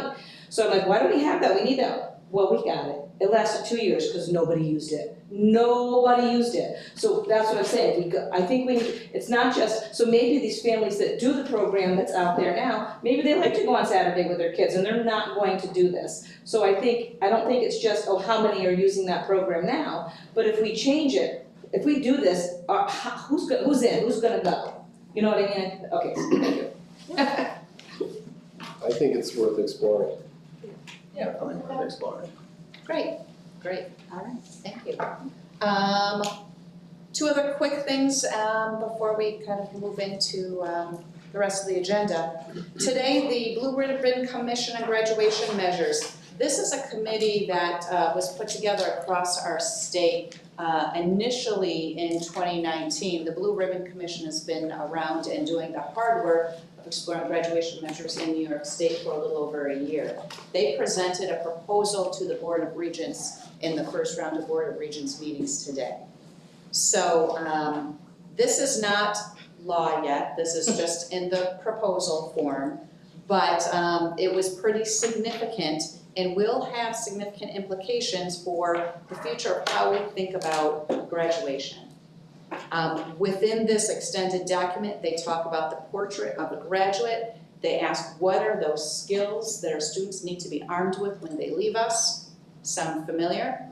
These are questions we've been asking ourselves, and that I'm always challenging people with. We had 2 students who participated in the early phase of this on the student input side of things. Tyler Brannigan and Abby Leahy, both were selected from the greater part of this state to participate, not on our behalf, but on behalf of students in our greater region. They hosted, right at the end of COVID, a number of virtual seminars where they gathered student perspective and feedback. So some of DA's own contributed to this, in addition to a lot of advocacy. Some of the things that you'll expect to hear include an increased emphasis in different diploma types, but with a narrower focus, with the option to add seals and endorsements. We've already started to get ahead of this with our applications to the state for additional seals and endorsements that we've recently been approved for. There's going to be an increased emphasis on civic responsibility. One of those seals was just the seal of civic readiness that we were just approved for. There's going to be an increased focus on career and technical education, including student internships and work-based learning opportunities for all students. As you know, we're in year 2 of that program here at DA. Expanding assessment options beyond traditional paper and pencil Regents exams to include performance-based assessments and rubrics coming out for those ways for students to demonstrate mastery of state standards. In addition to overall review of state learning standards, professional development plans, all through a lens of cultural responsivity and equity. This is really great work. This, I'm anticipating, will serve truly as a blueprint for the Board of Regents as they're examining how we gauge qualifications for graduation in New York State. So if you're hearing about it, I was pleased to kind of thumb through this and see that I could check a lot of boxes for us already, but we all know it goes beyond checking boxes and actually implementing with fidelity. So thank you for your support as you listen to me wax poetic when I say, guys, this is coming, this is why we're doing what we're doing, and here it is. So it was a great presentation this morning. I believe it was recorded, if anyone's interested in going back and watching the Board of Regents meeting. So, and then the last piece that I had is I took ukulele lessons after school today. Each year with Erin, each year a ukulele club offers that to our faculty and staff. for a small donation, optional donation to the ukulele club. And we did a lot of singing and a lot of playing. Our students brought us snacks. It's a great therapeutic stress reliever for me. So thank you, Erin and Ukulele Club, for offering that again this year for our faculty and staff. A lot of people participated, it was really great. So those are my updates. Karen, Deb. can you just talk about the cross country? The girls. Oh, I thought that you hit that kind of in your update. I didn't hit that. Okay. Yeah, so I'm standing up front this morning and I'm cheering like crazy for our cross-country runners as they were coming in. Erin, do you know the specific results? Yeah, I'm pretty sure the score ended up being Delhi got 57 points and South Louis, I'm pretty sure it was, or St. Louis, got 52 points. Oh. So it was basically a 5 or 6 point swing from the state title. Yes. I know that there was, like, the team that won is a phenomenal team and they really put in a lot of effort to get to where they got. But I do believe that in some cases there was a bit of a hardship with the cross country team, as one of our own players was basically pulled by her jersey while she was running, and they weren't able to validate the claim, and we lost a lot of points on that.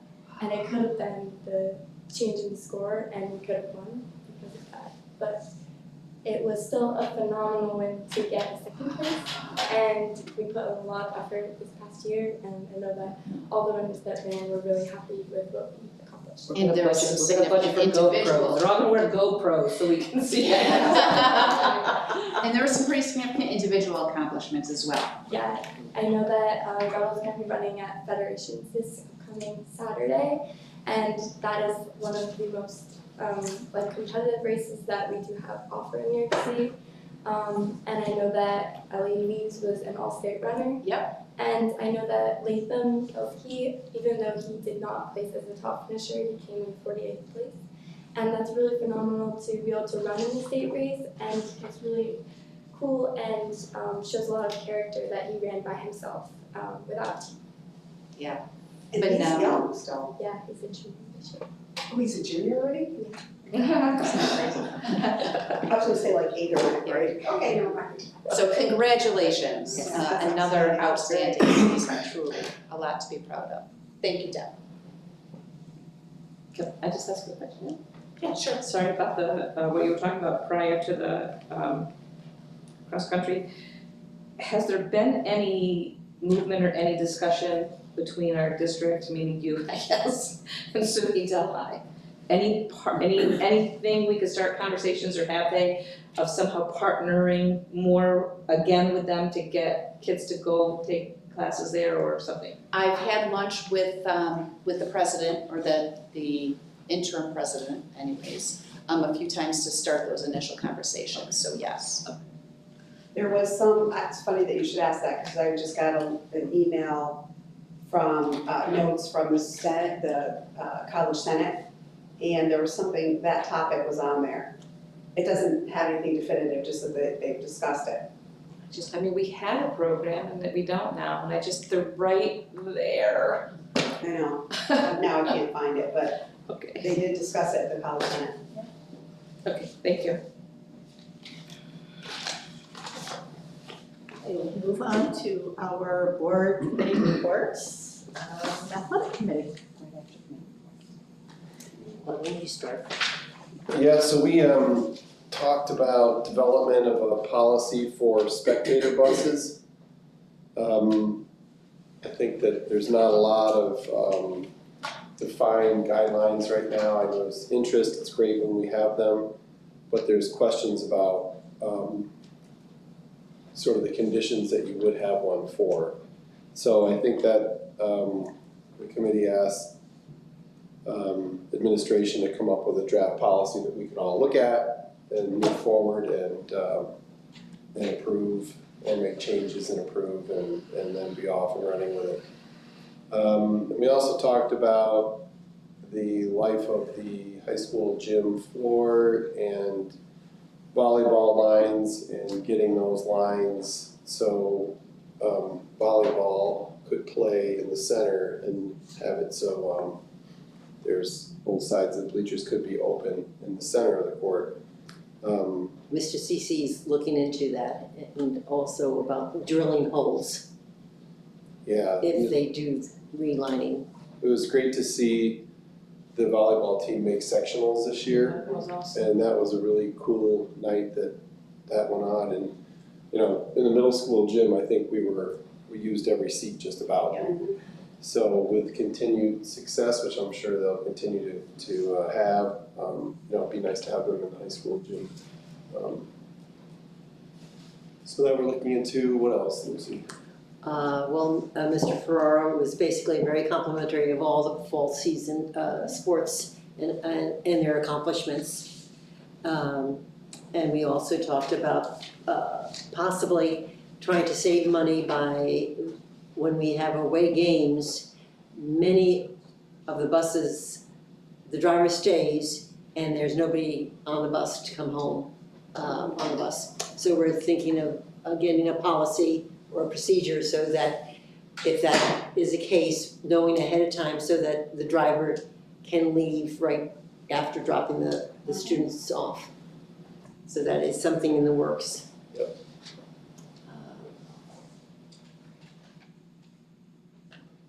That's about it. That's it, yeah. Efficiencies. Yep. Capital Project and Facilities Committee.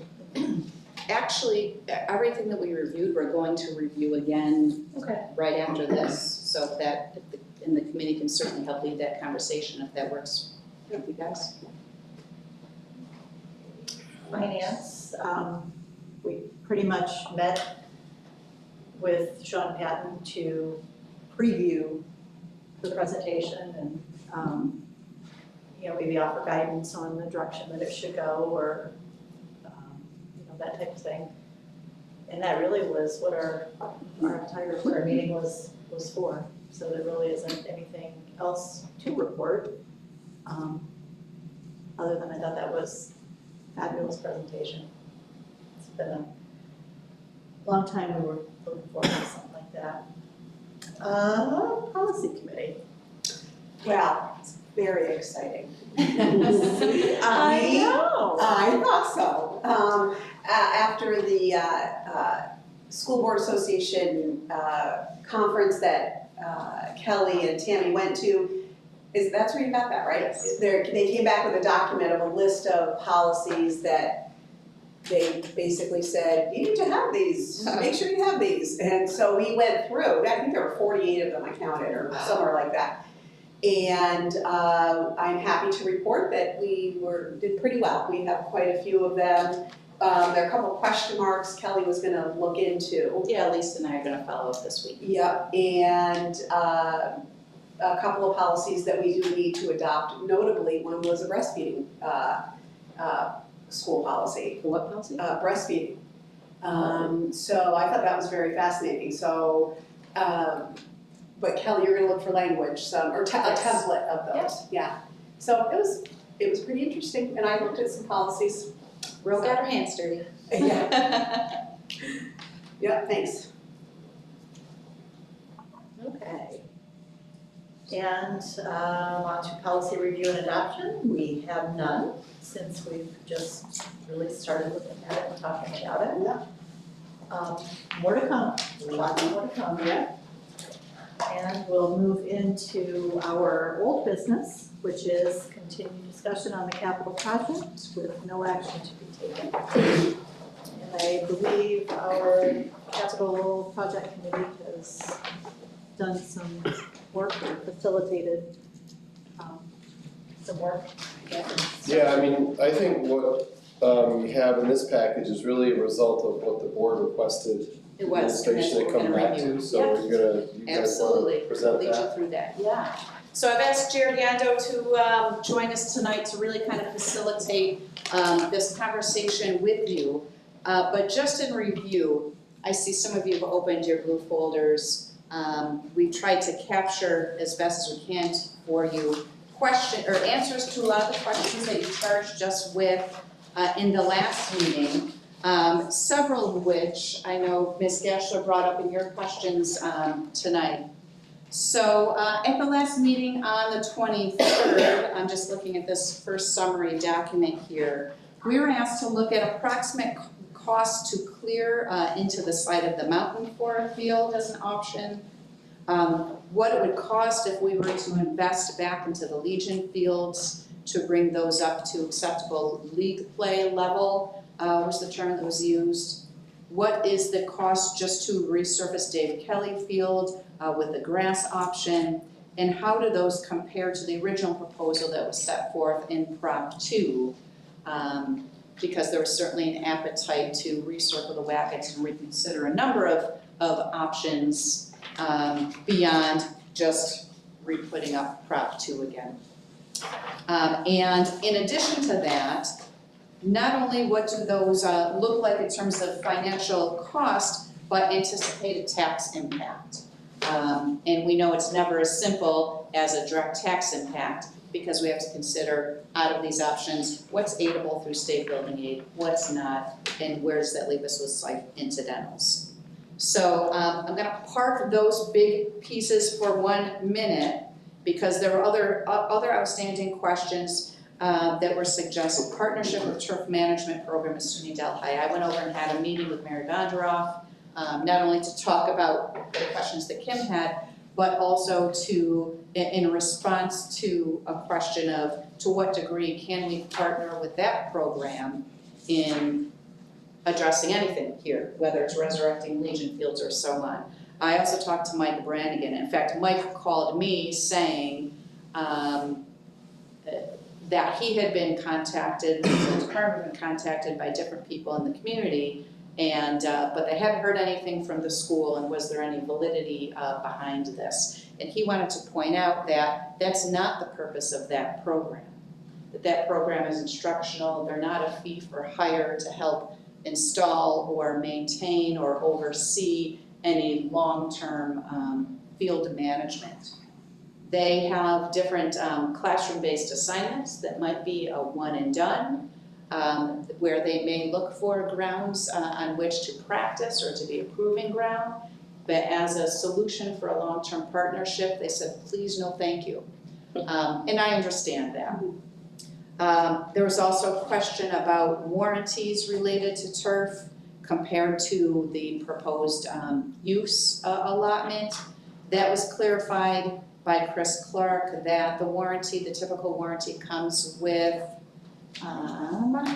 3,000 hours per year. If you break that down, you would have to be using it consistently 8 hours a day, 365 days a year before you even approached anything that would invalidate a warranty.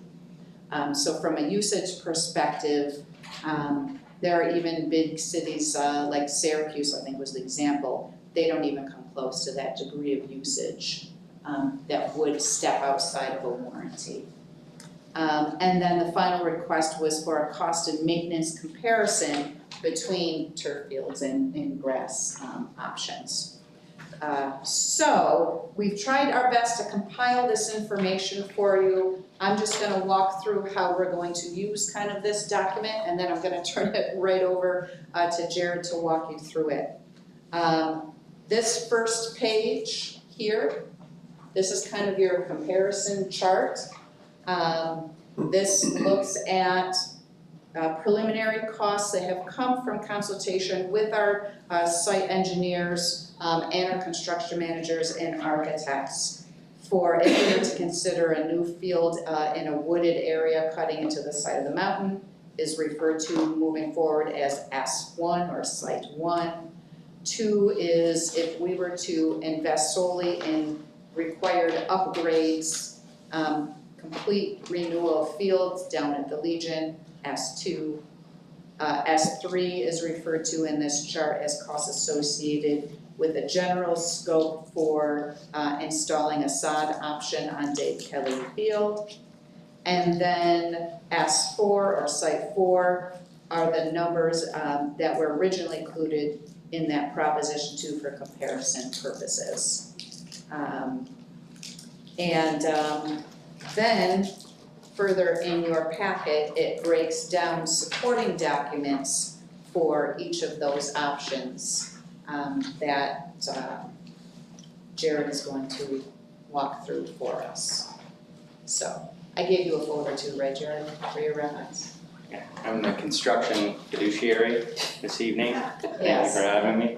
Can I just ask one question though? Yeah, For either one of you. The Dave Kelly Field, the general scope with all included in Clark companies, okay, you said replacing the sod, but does that mean the drainage too, or they're just pulling it all up and laying the sod down? So the way we've discussed this and spoke to multiple people and what has occurred over at Dave Kelly Field over the years is, as you're aware with your own lawns at home, when you constantly mow them and leaves blow in or any other different types of environmental things, silts from rainstorms, etc. Basically it chokes out your grass and your root system over time. And that's what's occurred over there. So now you have a layer underneath your grass of this silty muck, and that's why we have the conditions we saw this fall at Dave Kelly Field. So what it essentially does is it strips all that away and gets you back to a sand level where it would need to be assessed and make sure that the drainage is still perking through. And then you would rebuild your field back on top of that with a new sod that has, typically we like to see us in these conditions, and many schools use sod to put down versus topsoil and seed, because your sod already has root establishment, and then you're establishing beyond that, which lets you get on the field faster when you're doing a rebuild, especially a field like Dave Kelly Field. You want to get on that and use it as fast as you can, and sod would allow you to do so. So that evaluation is based off of Clark knowing that field, since they did it, I don't know what year it was done the last time, if anybody. It's almost 25 So years. 98, Yeah. Yeah, so it's been a lot of time, so stripping into that will get it back to a playability with less mud, infiltration, etc. But it still, as you've seen in some of your documents that are in this packet, it still doesn't allow for significant usage because of damage that can occur to any natural grass field, overuse, as we know. And I'm not a turf expert, just want to know that, this is from my knowledge of what we've done, so, does that answer? So I'm just clarifying to make sure I understand, so it does include. It's stripping, it wouldn't be redoing any of the infrastructure drainage. So you would assume, this is assuming that your drainage going back to the perimeter of the track is in okay shape and everything's good in that sense. That's it, so it's redoing the field proper to drain it back to those drains around the perimeter and resodding it is essentially what it is. And we can validate that, I can validate that with Chris, but. I just want to make sure I understood what Yeah. it was including. Does anyone know if we still use the sprinkler system that is on that field? Sure we didn't use it this year. We didn't need to. We didn't need to, yeah. Yeah. When it was built, it had kind of an automated, I'm and unaware, I know there were sprinkler heads, and I don't know. I'm not sure. Did you ask if it's still working? Well, yes, and if it is, if we use it. Oh, yeah, the water bill last summer and fall, yeah, we still use it. So it works really, because I know over time, Actually, sprinkler they just heads. cleared it, yeah, they just worked on it today to clear it, winter approaching and stuff like that, but yes, we do utilize it. We used it a lot in the spring of last year, because it was warm, and then they used it throughout the summer. That is a good question though about the pre-existing drainage, Jared, because again, when I'm thinking of feedback that I received from soccer coaches as well, that's currently they have not been able to play beyond that 55-yard width because the drainage is still there just to support the width of a football field. And if our intention is to use that as a soccer field and expand that to 65, which is was in some of those architects' plans, the problem we're running into now is the drainage is only sufficient for that 55-yard width. Anything beyond that gets super, super soggy which is why I can't play soccer because of that. So it would necessitate some either additional or restructuring of that drainage so it would capture the entire field, allowing us to expand that to 65 for soccer. Otherwise, we're spending that much money to have another football field. It would have the same problem. Well, that would defeat the purpose, wouldn't it? Right. Yeah. That's what I'm just saying, it's a lot of money. And So we can clarify and Yeah. ask Chris if that included there or not. Yeah. And if not, can we include it maybe, so we can get the numbers for, no, I don't I know. think we should. We would have Keep the to. number to Right, move drainage absolutely. as wide as we Yeah, can. yeah. I would like to think that this is the number. I mean, he knows the problem, right? That is a problem. So to look at the numbers, I wanna show you what's on this sheet and explain to you the percentages that go across. So we establish dollar amounts from both contractors and engineers, and then we assess those dollar amounts, compare them to some recent projects to make sure we agreed with those.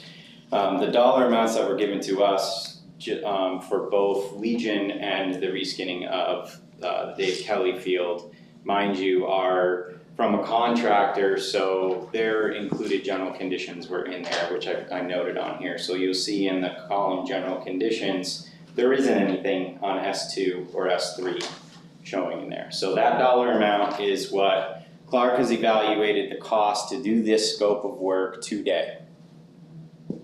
What their cost is all in with their general conditions. The next column over is we're associating with, by the time things go through, if you decide to put anything up for a propositional vote, by the time designs go in, SED approvals, etc., you're looking at 2025. We're carrying an escalation value and a design contingency value in there. Design contingency is for almost exactly what you're talking about. So design contingency is to adjust your dollar amount based on does the design change while you're going along the process. So you have for this one, it's easy numbers, $300,000, a 10% design contingency means we may see, and we're predicting about a $30,000 increase with some adjustments to the design once you start really digging into things. So that's why that is there. Now these occur after voter approval, by the way. So this is all post approval. And then you have the escalation costs is a 13%. We're seeing, unfortunately, nothing is going down. We're seeing a steady climb in escalation, and we have to be conservative with those numbers. We can't predict a downswing in escalation, so we have to keep it that way. So you take your base number, you add it to the design contingency and the escalation costs, and that gives you a new construction line item total. Then we take a construction contingency of 10% on that. That construction contingency is what is there for unknowns. That is for when we're starting construction and we find something, in the case of the field, say a natural spring was found and we have to add more drainage to get rid of the spring. I'm not saying that exists, I'm saying that's what that contingency is for. If that contingency is unused in a project, that comes back to you towards the end of the project, or in the case of a field, you would know very quickly once they get most of the prep work done and they're about ready to put sod, if that money is coming back to the project for use elsewhere. And then the last is your SED incidental budget. The word incidental is used cohesively in terminology, which confuses people sometimes. Incidental costs can talk about field work, things like that. In this case, it's incidental soft costs. So that is your lawyers, your financial advisors, your construction managers, your architects, your bonding fees, all of that comprised into a percentage that SED requests and says you should carry at 22.5%. Are your incidentals always at that level? Not necessarily. Sometimes they go up from that, sometimes they go down. It all depends on the type of project it is. So we like to carry what SED suggests, so that's what spits you out your number at your end. So while Clark Companies gave us an evaluation of $300,000 with all of these percentages rolled in, you can see there it's roughly $479,643. So that's the establishment of all of these, or these percentages that are in place when you're looking at these different scenarios. The top scenario, S1, that was the evaluation by Appel Osborne. Appel was brought into this one because they are and have been your landscape architects in past projects. They have survey data, they have topographic views and ability to do cut and fills, and they established the preliminary design, which is this picture for if you brought the field up to the elementary area and into the hillside. When we did speak with Tim Bonaparte, who's been in these board meetings in the past, we inquired as to why the positioning of it, and it's the least impact of a position of a field. As you can see, it does come closer to the elementary school from the rendering that they show. That does actually impact playgrounds that have just been recently done, but their dollar amount in the evaluation of this field does include and incorporate the moving of those playgrounds. Now, I asked Tim, well, what if we moved it? Well, if you move it more into that wooded area in that rendering, your costs increase. Because a percentage of the field has limited clearing, etc. You have more knowns where if you put it all into that area, it will increase costs. That's interesting because I'm looking at that picture and it doesn't, not a lot of the field is in the grassy area. It's, Based on topography, right? yeah, topography and cut fill numbers, etc. And Tim could answer more to that if you ever had any more specific questions into why the design was captured the way it was. Some of those questions might be answered too if you look at the line items.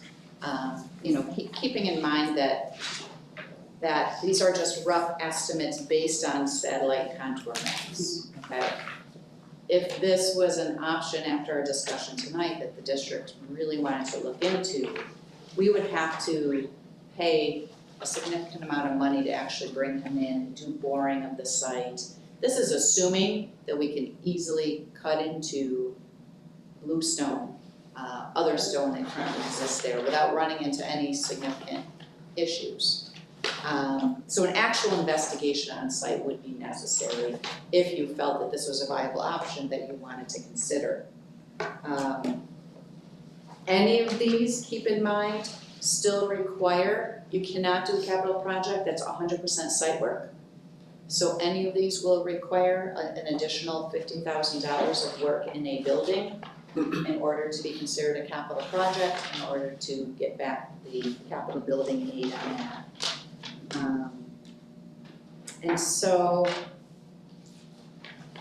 initial thoughts, questions kind of on that first one. And here, I invite board members who are at that capital project committee meeting to kind of share the conversation on I that. think the other one on S1, which is the field next to the elementary school, was that there was more consideration to be given to the timeline under which that could be done, because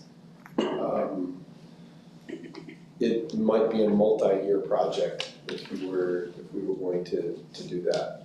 Is that? Multi-capital project or multi-year project? Multi-year. A multi-year and multi-capital project. Multi-project. Absolutely. Yeah, and that's something you have to go to your financial advisors with, but your bonding, when you pull money, when it goes to SED, your MCAs, that all factors into when the project needs to close out by. So if you know it's going to take an ample amount of time in order to get your aid, you may have to split it into multiple capital projects in order to accomplish that. Correct, Carrie? I mean, you can't, if you're gonna take 4 years, you're not gonna be able to close out the project in time and get any aid. So those are all factors on a project of that size that you're gonna have to look into, is potential phases of, multi-year phases, basically, to make sure you capture your aid rates. I would say, and the issue too is your incidentals, again, this is almost all incidentals. Site incidentals. Site incidentals, our maximum without anything being applied to is 7.1 million. So if you're looking at something at 11.5 or $12 million, and it only resets every 5 years. So you're talking 10 years. And like you said, you can't close out the project, so you spent the money with no aid, but you're paying for it, so. No aid. That's, that's just something else to consider too. Your incidentals, I mean, if you had a situation that came up, you need to pay me within a 7-year span, you're not gonna be able to do it.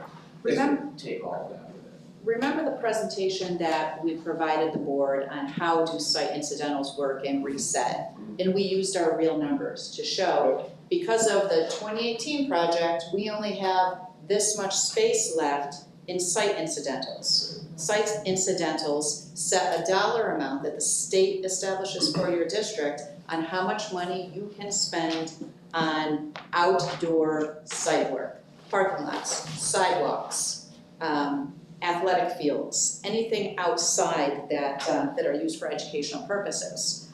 And that amount that you're allowed to use resets or refreshes every 5 years. However, it doesn't refresh 100% of that amount, because in our district, it's staggered. So we have that falling off and resetting little by little every year, every 2 years, because of the year in which the district has decided to do the site work associated with that.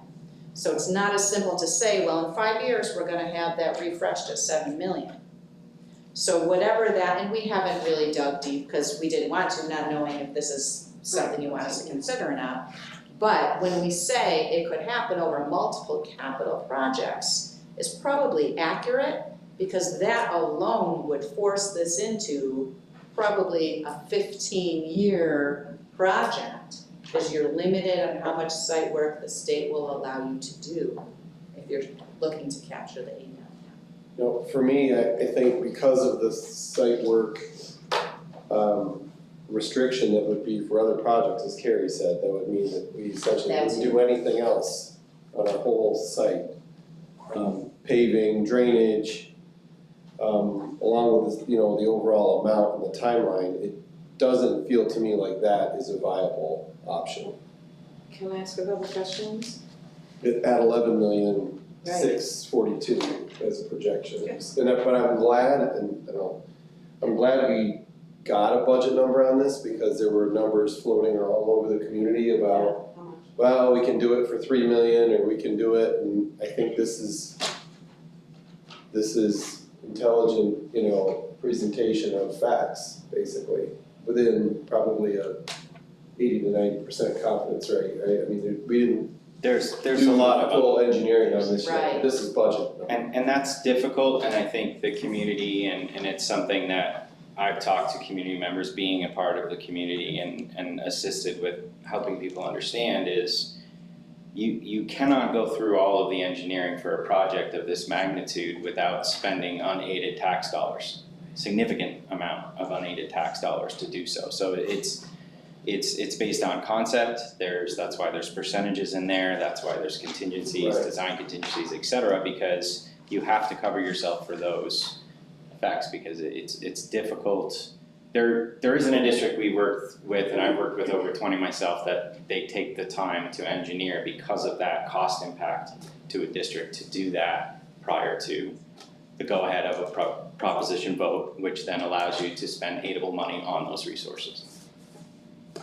I know this is Proposition 1, or the idea of blasting is not an easy thing.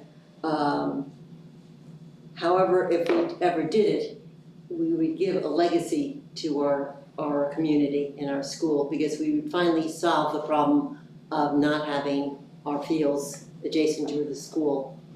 It would be like a dream come true. Do you think our voters would approve a $12 million sports project?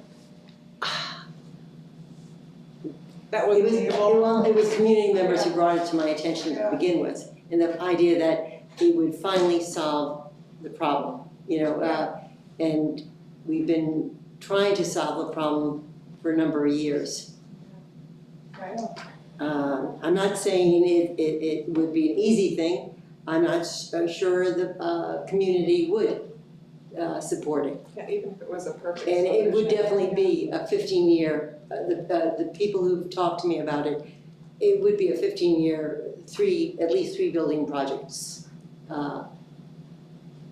They did not realize, and I guess I did not bring it to their attention, that we're limited on the amount of money because of the site work has to be. And this also would not be achievable at 0% impact.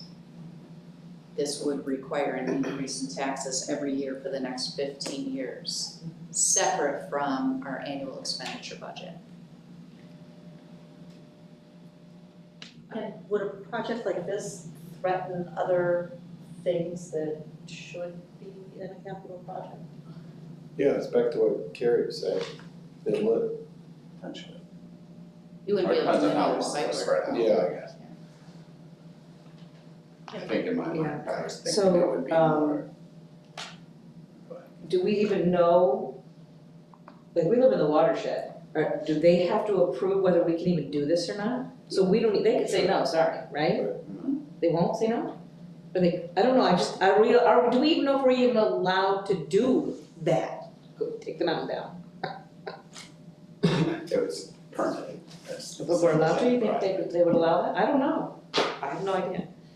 And then the other question I had was, so the number for S1, that's just this, it doesn't include any updating to the Kelly Field? No, it's just the new soccer. Okay, Yeah, thank you. These are all, they've all been separated, nothing. Okay, so that would be added expense, okay, thank you. Do you wanna move on to Yep. S2? S2, the Legion, as we know, the Legion has its own aid issues and things like of that sort, being not on the school property. The evaluation, again, we had some assistance with Clark Companies on this. They put together a scope sheet that was included in your packet of what that included. For the fields, it's taking the practice football field, the soccer field, the baseball field, and the softball field. Basically clearing them all and starting from scratch. So that's getting new infields at both baseball and softball, new netting, new dugouts. That would be clearing the entire soccer and football field, getting it slit draining in from what it was said here, and getting new sod on all of those locations. Scoreboards and restoration of disturbed areas. That's I think this is a great number from Clark Companies. I think an evaluation, if you weren't ever going to go with the local contractor in this circumstance, would have to be considered, because I think Chris isn't screwing anything up here, but I think this is of a generous number. We threw the typical percentages on there, as we discussed earlier, which brings you to a cost of a little over $4 million to revamp the Legion fields to the level of what they would need to be rebuilt. This does not include anything on bathrooms. The evaluation has no bathrooms in there. I personally think an evaluation of the bathrooms is a very difficult task to take on. It is not school property. To go into the American Legion and do any work inside that building, I don't know how it would be done. Could it be done? Yes, but I don't know how it would be done using taxpayer dollars. That's a question, I think, for a lot of higher up people to try to figure out that situation. So, Okay, sorry. Go ahead. Obviously, my biggest concern with putting money into the Legion is that it is not our property, we do not own it. But another concern I have is, I believe that's a flood zone. I have I think more springs than not that's underwater. The river is literally in the Legion. So I have pictures, it's crazy, that field is underwater. So if this work were to get done, how does that affect? It's all, that is all assessments that would need to be done. They would need to be done with the watershed. You're disturbing more than an acre. I believe it is more than an acre there, so there is full-blown SWIP that needs to take place. That's stormwater prevention plans that need to take place at that location when it's done. There is a significant amount of hurdles that I think still need to be investigated at higher levels on, if it can. What would the impact be with the watershed? Would it be allowed and to what extent? I mean, there's springs that you can't see the field, it literally looks like the river. Mind you, this is taking these fields out for an entire summer season. this would be probably taking place, if it ever were to occur, it would be taking place as soon as the grounds allows for a contractor to get on that ground. And it would be taking everything out, and then it would be bringing sod in, reestablishing sod to where, fingers crossed, good growing season, roots have established, you can play fall sports on it potentially. But that's another factor here, is it's taking them out from community usage as well. And I'm just bringing this up because there's a lot of entities and conversations that have to be had, being not your property. And this is not aidable. And so this will all be taxed. It will, I think it would also be contingent upon negotiating a contract, a long-term contract with the Legion, because, you know, we're year to year right now, you wouldn't wanna do significant upgrades and not have the security of a long-term contract. So, you know, there would have to be some conditions met with them and that would be mutually agreed upon in this scenario. A long-term contract in what, that we can use it and nobody else can use it? Yeah, I mean, so, you know, Almost a lease agreement. you're gonna have a 20-year lease instead of a 1-year lease. Yeah, but they could still sell it. Sure, Still maybe it sell it. rides with You could the put all this sale. I work don't into it, know. they could sell it a year later, because it's worth a lot of money after you put this in there, they could sell it to the school down the road. Yeah, what I'm saying is we'd have to have protections in any lease that would go along with any owner. I agree with that, because that's a huge investment for property you don't own. Was there any discussion about doing less to the Legions to make them more playable?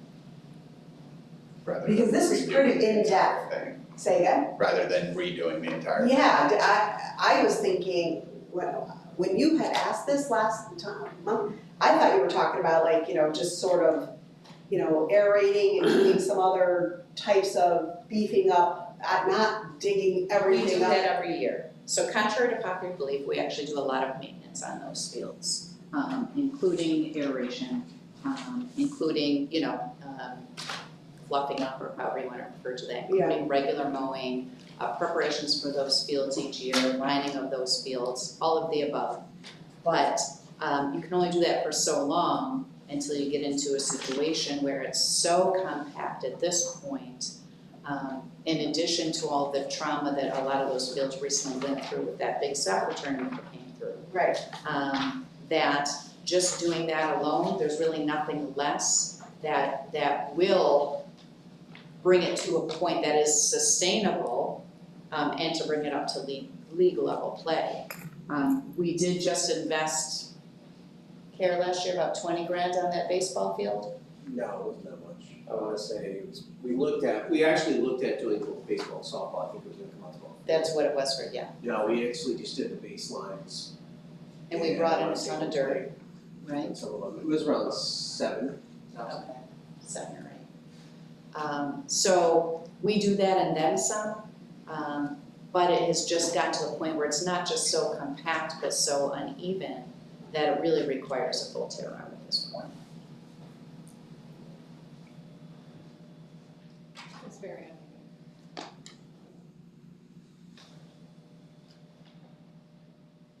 What is well, I guess when the Legion does flood and it is underwater, what kind of extra maintenance do we have to do to that? I mean, After something like that happens? yeah, Yeah, what other fields do you have that flooded, what do you have? It depends on the condition of the flood and how much silt's brought in, but if there's a lot of silt that comes in and other things, it's de-thatching and trying to get up as much mud as possible and reestablishing the grass where it's needed. Unfortunately, with our region, when we have a flood, everybody knows the color of the river. It's due to the extensive amount of clays and those silts, and it's detrimental to soils, and it's what creates half of what our muck problem is in many of our own properties. So it's a difficult task. I don't even know what the cost would be to take a field and bring a company in to recondition it after it being full of silt. I coached soccer down there for years. The field floods and then the water recedes. It's not like, the Nile where it leads, leaves. It's grass. And a lot of my son played down there, I coached down there. I'm not saying it's never a problem, but generally the water comes up, Kim is right. We get a snow melt in April or May, early May, and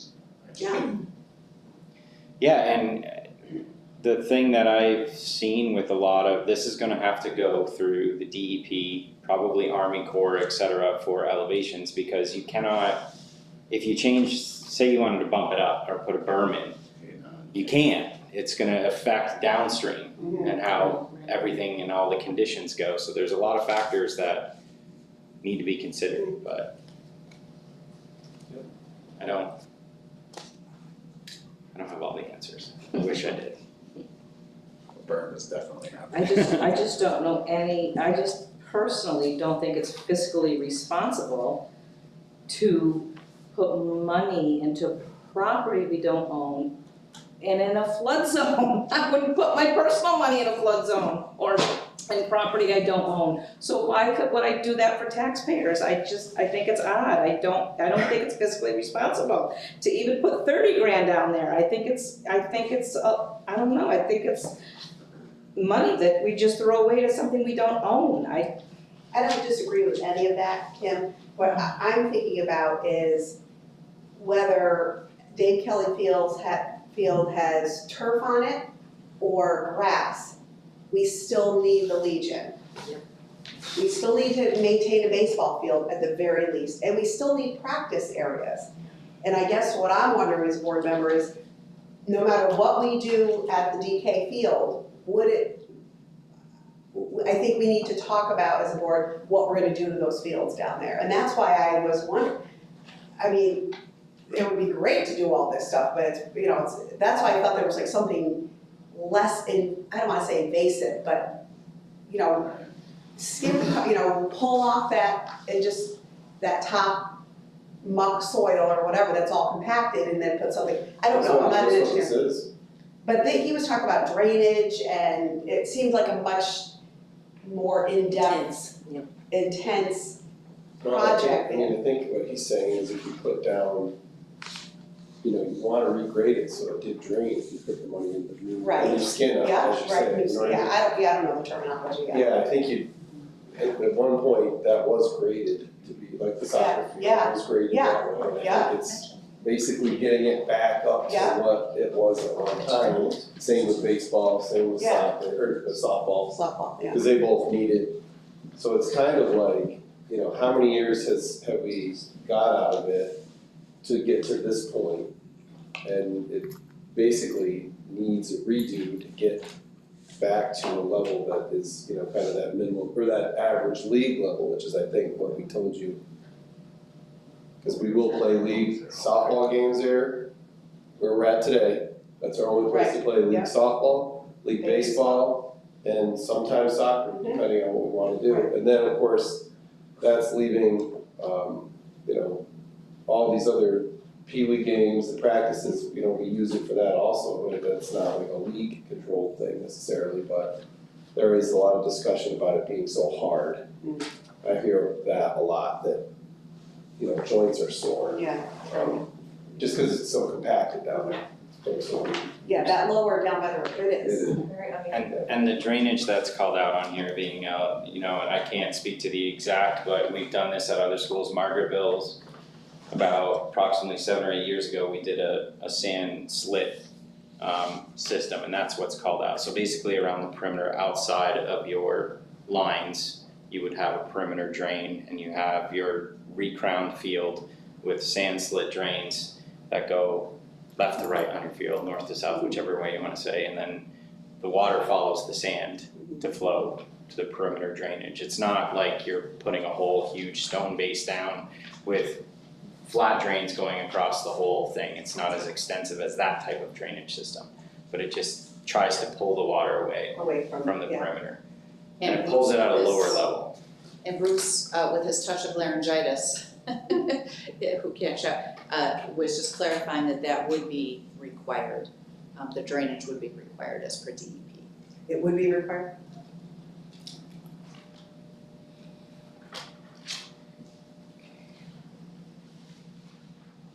So S3, I think we hit. S3, we that we beginning, hit, that's just the field, we can clarify if that number would go The up to right? the drainage, but also clarify to get the width that is desired of a soccer field, so we can clarify that with that number, and if it needs to be adjusted, we can resend. Oh, okay. Thank you. Thank you. And then the proposition 2, which is S4, is just the numbers broken down into 4 categories within. So the multi-purpose artificial turf, paving the D zones and resurfacing the track. As another item, the lights, which was always separated, and then the softball field on the existing soccer field, recrowned, and drainage work done on what would be the outfield and new sod dugouts down there. Just a question to jump back to S3 with that drainage question, moving that drainage. Is there a way to confirm what the kind of majority of the widths are of our league soccer fields? In other words, so what did you say? Someone said 55 yards is what the drains are set We can go to up? 65 in the existing footprint. Okay, with the track being where it is. So Correct. if those drains were moved out, we could get to 65 yards. I don't know if Brian knows off the top what the widths of some of the fields are that we play on, or what the average width is For soccer, for soccer. right, any idea? I would say it's almost 75 yards, probably the average. The range for this one, I think, is 55 to 80. 55 to 80.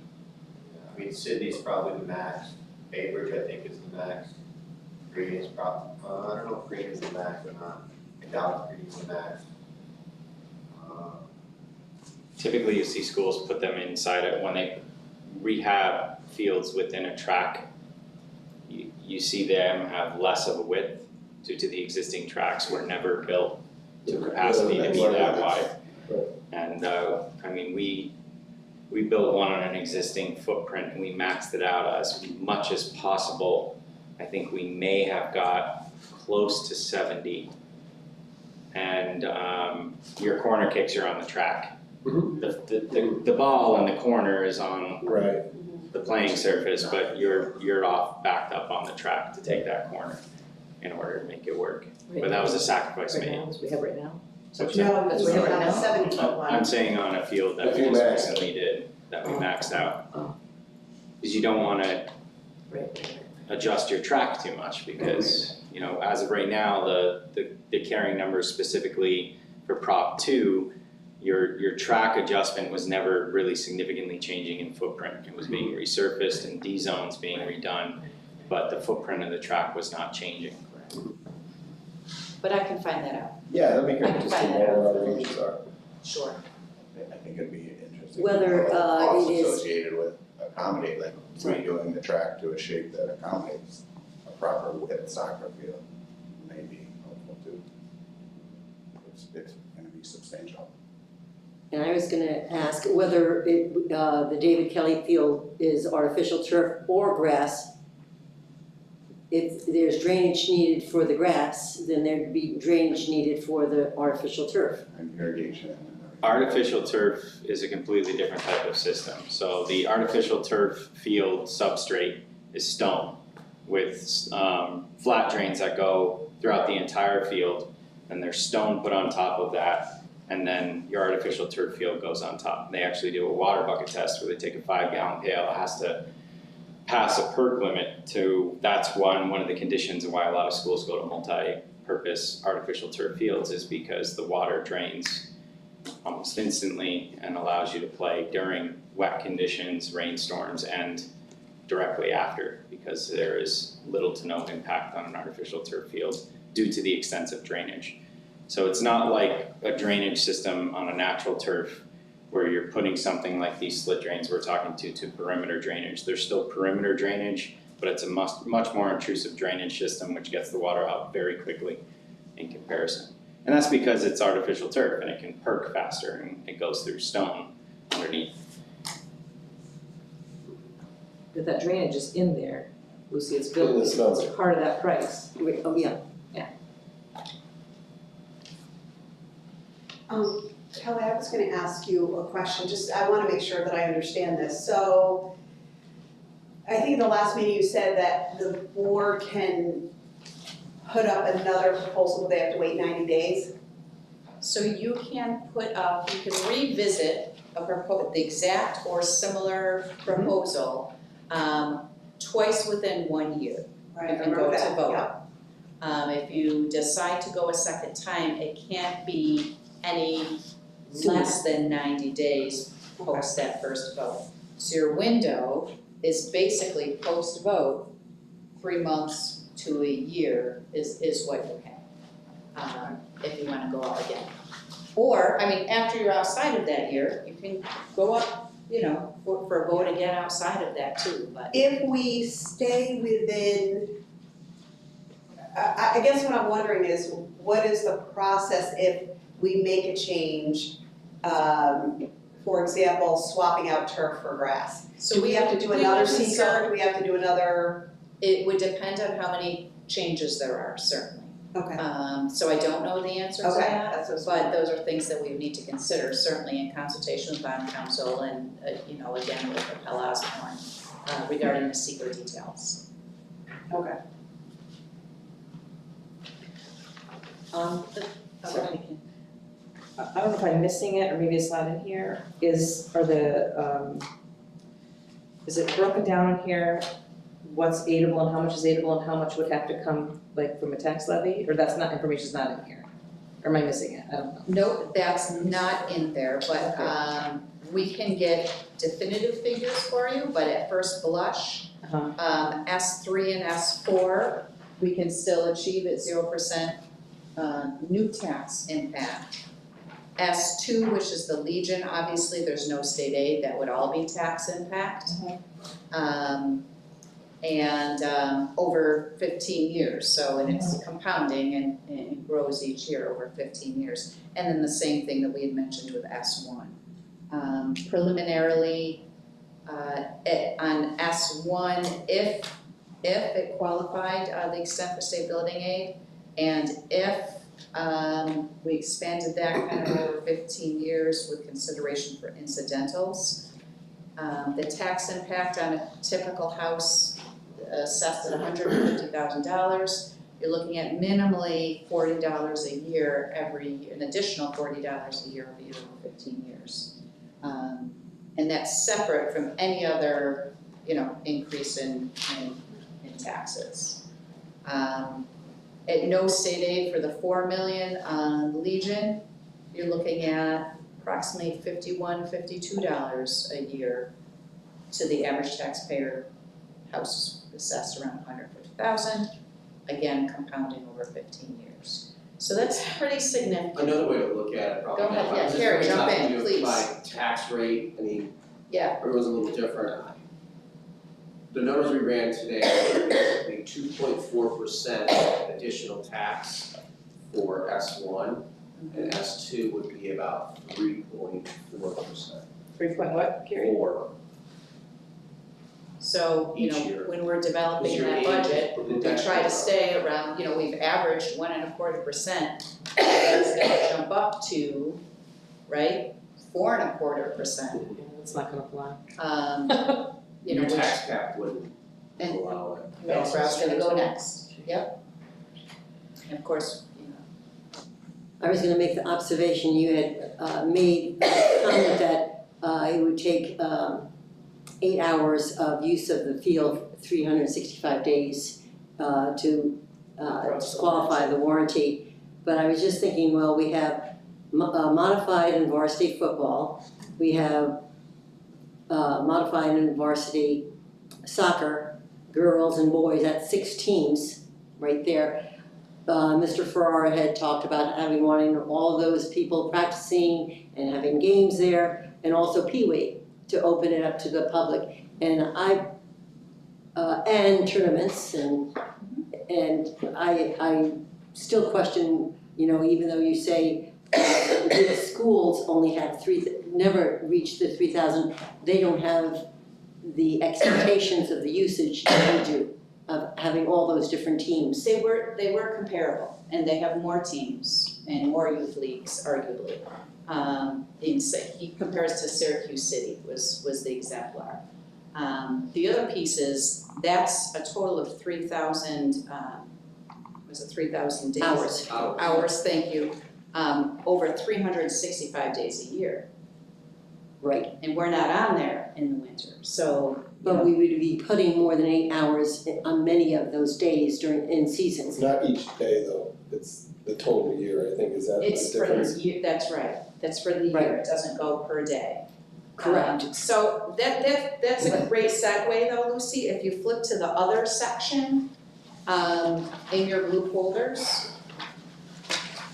This was the last piece that the board had asked us to pull together some information on.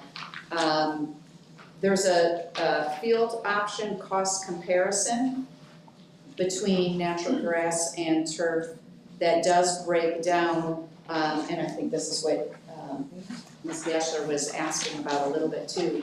Initial capital costs, annual maintenance costs, what that includes, approximate replacement cost at 14 years, annual hours of usage just as an exemplar, and then the cost per hour of usage. And this assumes, again, with the turf option, usage of 36 weeks for 6 days a week at 8 hours a day to come up with those numbers. It can handle more than that because we know there's 52 weeks in the year, compared to the sod options. So just another thing to consider that we were asked to pull together. And then behind that is just another way to capture hours of use. And then the very last page, someone had asked me to resurrect the exemplar that Jeff Ferrara had put together. That was the schedule. Yeah, not uncommon for 2 teams to share the same field. Sydney does it all the time for practices. But this one, this one includes, let's see, I'm just looking at, this is a busy schedule in September, where it starts being utilized at 3 until 8 o'clock at night. And even if you were to put classes on that, from the time we open to the end of the school day, still not quite hitting that, that hours of use for 365 days a year. So that just captures that a little bit. There is consideration of, as you mentioned before, using the Legion for baseball, but then the Legion field could be a secondary practice area if coaches wanted to use that. So again, I just resurrected all of this information based on your prior requests. And happy to take this in whatever direction or research more information that you'd like.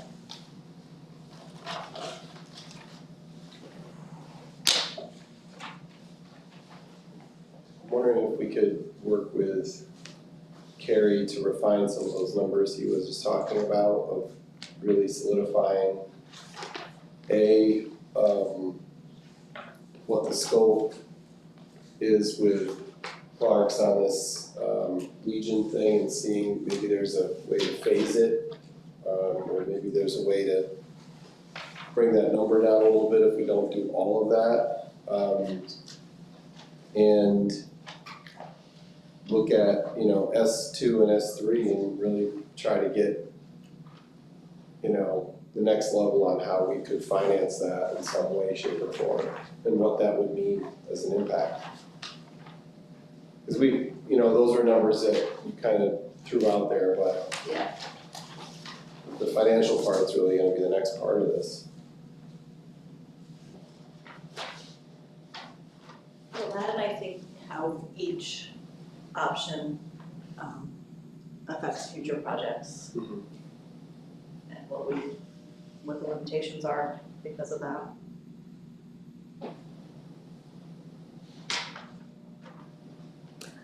I think we have to really think, why did Proposition 2 go down? Why did whether it went down by 15 votes, 16 votes, 1 vote, it went down. Why did it go down? And what I'm hearing is, at least from the people that talk to me, that it would pass tomorrow if we just separated the turf with the grass and get everything else. That to offer the same thing that we knew went down,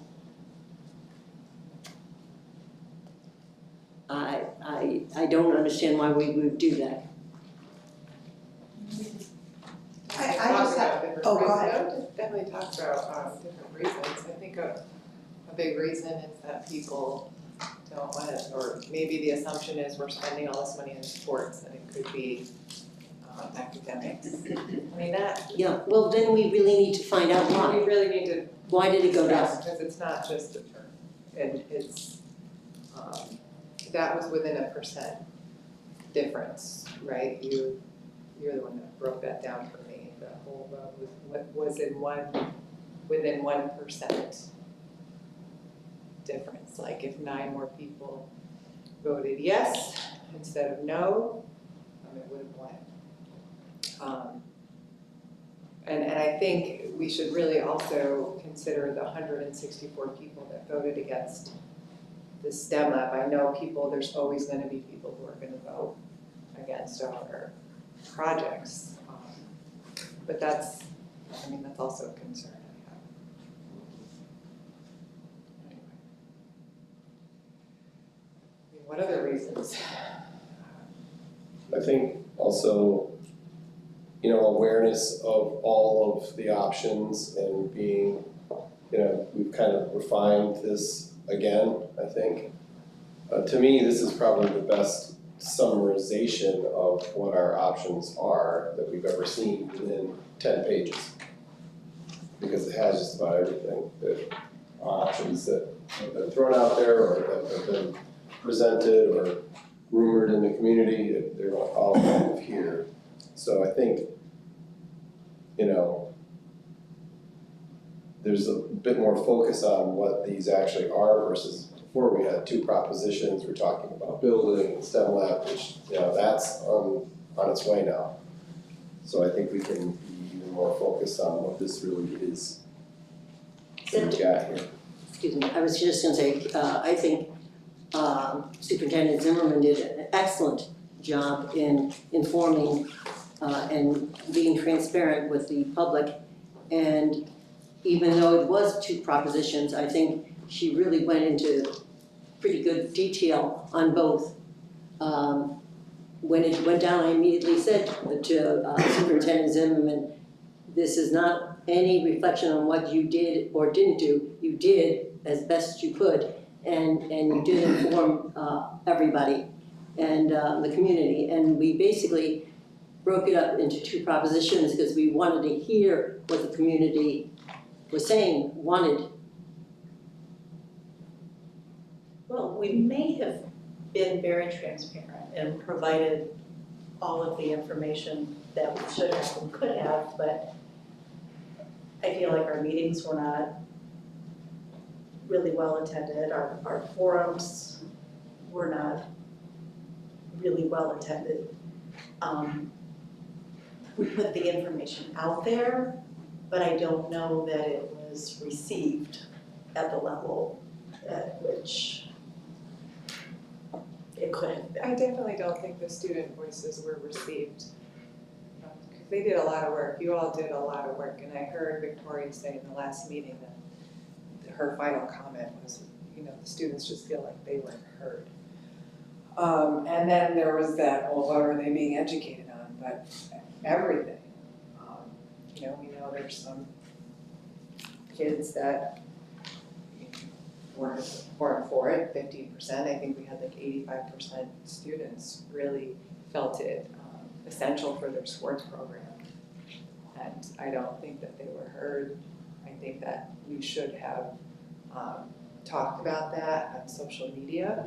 I think we should have made more of an effort than just presenting at the last capital project forum at those tables. The girls set up and then our 15 people that came checked it out and that was it. But our community just didn't hear what they were saying. I'm That's not a great surprised. What? It's a great point. Yeah, I'm not surprised at the outrage at the last meeting. I also think that a lot of the people that were vocal on social media opposing turf, that said a lot of misinformation and had information that they presented it in a different manner to fit their narrative. And we all took the high road and never corrected that or replied back to that because it was because if you did, they would then attack you personally. We all stayed out of that when I really wanted to correct the information that was posted and say the facts, and I chose not to. So I'm sorry, but I personally believe there was a lot of misinformation, twisting of the facts to fit the narrative that people wanted. And that's what people heard. They didn't really hear us replying the facts because we do it in this meeting, and if they don't watch it or don't come, then they're only hearing it from the select social media people that started out pretty much bashing us for even bringing this up. That's how it started. And then escalated into other things to, to get people to vote against it. But in the meetings that listen, we did absolutely nothing wrong. This was brought up because it's a need that this district has, and that is our job, to find the needs of this district and to try to solve them. That's how this capital project came about, with every single item that is in it, including the turf. And we didn't participate in the negative at all. In hindsight, I kind of wish I did correct people, but I knew the minute I post on there, somebody's gonna attack me personally with something that has nothing to do with this. They're gonna throw my personal life into it, so I stayed out of it, and I don't know. I think that contributed a lot to it, that's my belief. I just don't understand going forward though, how, a vote is a vote. And I don't care whether it's turf or not, it doesn't matter to me. But, we put the proposition forward, we put a lot of information out there. People took away what they wanted to, or nothing at all. Voters voted. And to say, well, we didn't like that outcome, so we have to do the vote all over again.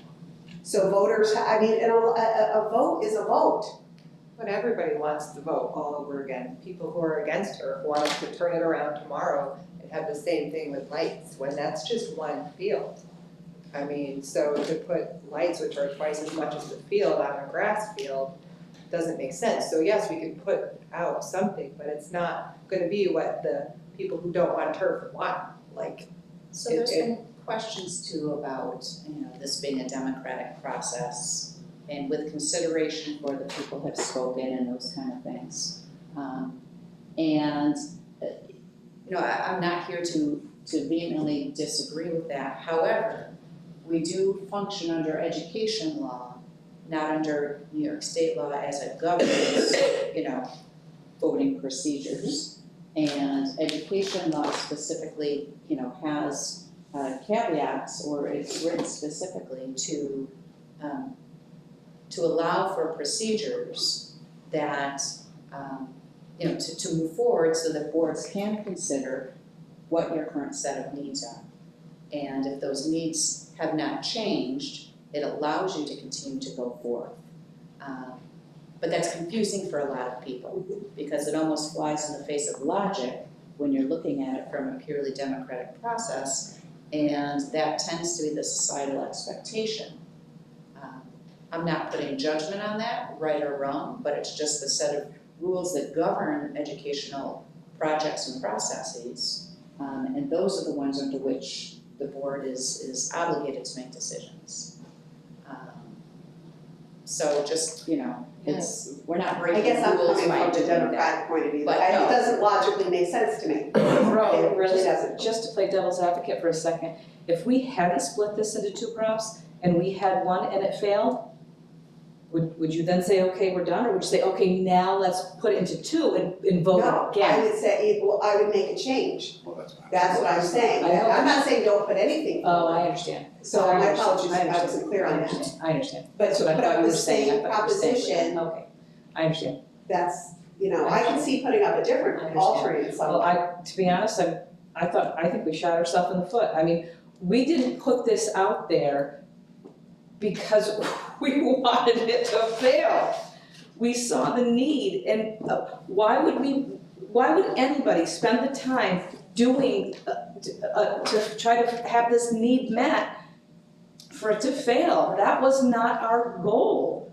I don't think anyone thinks that it was, but there are schools that their budgets go down. I understand. And they go down twice, they gotta go to. And they put it back up again, just Right. like, that's what happens probably There's more times than probably not. School districts, they vote again, Yeah. because we can. So I guess I'm just trying to. Well, I mean, we'll do whatever we vote on, but that's just my own personal feeling. I just don't understand putting up the same exact when voters have made that decision. And the 164 people who voted no on Proposition 1, their votes are, I think we have to be careful not to, disregard them or say, oh, they are voters, and their vote should count just like theirs counts as much as everyone else's vote. And so I just think that we need to be very careful of that, that's all. One option I've been hearing is, and I don't know if we even want to go there, but to make, offer the artificial turf separate, offer the artificial grass, sod, or normal grass as another, and then lump everything else together that everybody really does want. So like, And then you'd find out whether it was, yeah, I know, but I feel Like a like survey, we need to be I think we're starting to like line item I know. everything, capital, next thing you know, They're not we're gonna gonna be have voting the- on boilers versus lights, and we're gonna have this a la carte system. but we never have controversy, or we have never had controversy over boilers and cafeteria updates. We have had controversy on turf and grass, and whether grass fills all our needs or not, is it viable? We've had many sports teams on grass when it was kept up correctly. It hasn't been, after it went down 10 years ago. 6 years ago, I think. Yeah, nothing was really done to the field. I think it's our job to take the information and put out what we think are the best resolutions if necessary. And it's not just to say, here's a bunch of things, you decide. That's really not the role of this, in my opinion. I agree with you. Because it's very hard for everyone to have all the information required and go in depth as we do, and that's our job as board members. I know, we don't if that's put- what we're gonna do, why do we even need to be here? Right, if it's just line item, then I think, it really, it releases us from what we're supposed to do as board members. And I think we should not do that. I think one other plausible solution or just rationale that I'd heard was that people didn't support the project because it didn't solve the problem that was identified. There is the need for fields, and there's the desire for not using the Legion anymore, and that isn't realistic at this time or in the future. So the solution has to be more comprehensive than just putting turf or grass on a field. There's a bigger picture, there's softball, there's modified age level sports that are, I think the solution needs to be more comprehensive and actually do the best it can to solve the problem. Whether or not that means a cost to the taxpayer, or whether or not it means thinking outside the box as far as our grounds and the Legion, or how we do both or something. It's just what I heard. Didn't solve the problem, so I didn't support them. But because of space, we can't solve the entire problem. I mean, we can solve a big portion of it and you know, keep moving forward, but there's nothing that solves the problem. Right? Sean, just The whole problem. There's not one simple thing that can Right, solve the problem exactly. together, right? And even So from this point, like, this was very helpful in leading this discussion. The one thing I'd like to see is what is really the cost to expand the width of the track? Because we're redoing the track anyway, it would make sense. That can accommodate varsity level soccer and football on the same field. But can it do back-to-back games for girls, boys? Regardless of the surface, Yeah. it's for me as a soccer player growing up, it's the width of the field that makes it. I would never want to play a soccer field on a soccer game on a football field. It's just too narrow. So what additional information do we need to go back And taking notes. and get? You've got, And the one thing I would, like to understand the cost relationships of one versus the other. I think there was the drain question and the width question, and then Sean's added one to say, what would it take to make the track more of a circle versus an oval? Yep, cost to expand the width of the track. I also have, how does each option reflect or with impact on future projects? Yeah, and I would say, can we limit it to S2 and S3? I mean, are we, Yeah, yeah, I mean, S1's Yeah. not, I don't think I'm saying that's pretty, No brainer. it. Right. So I think, we can narrow our scope. right. I also,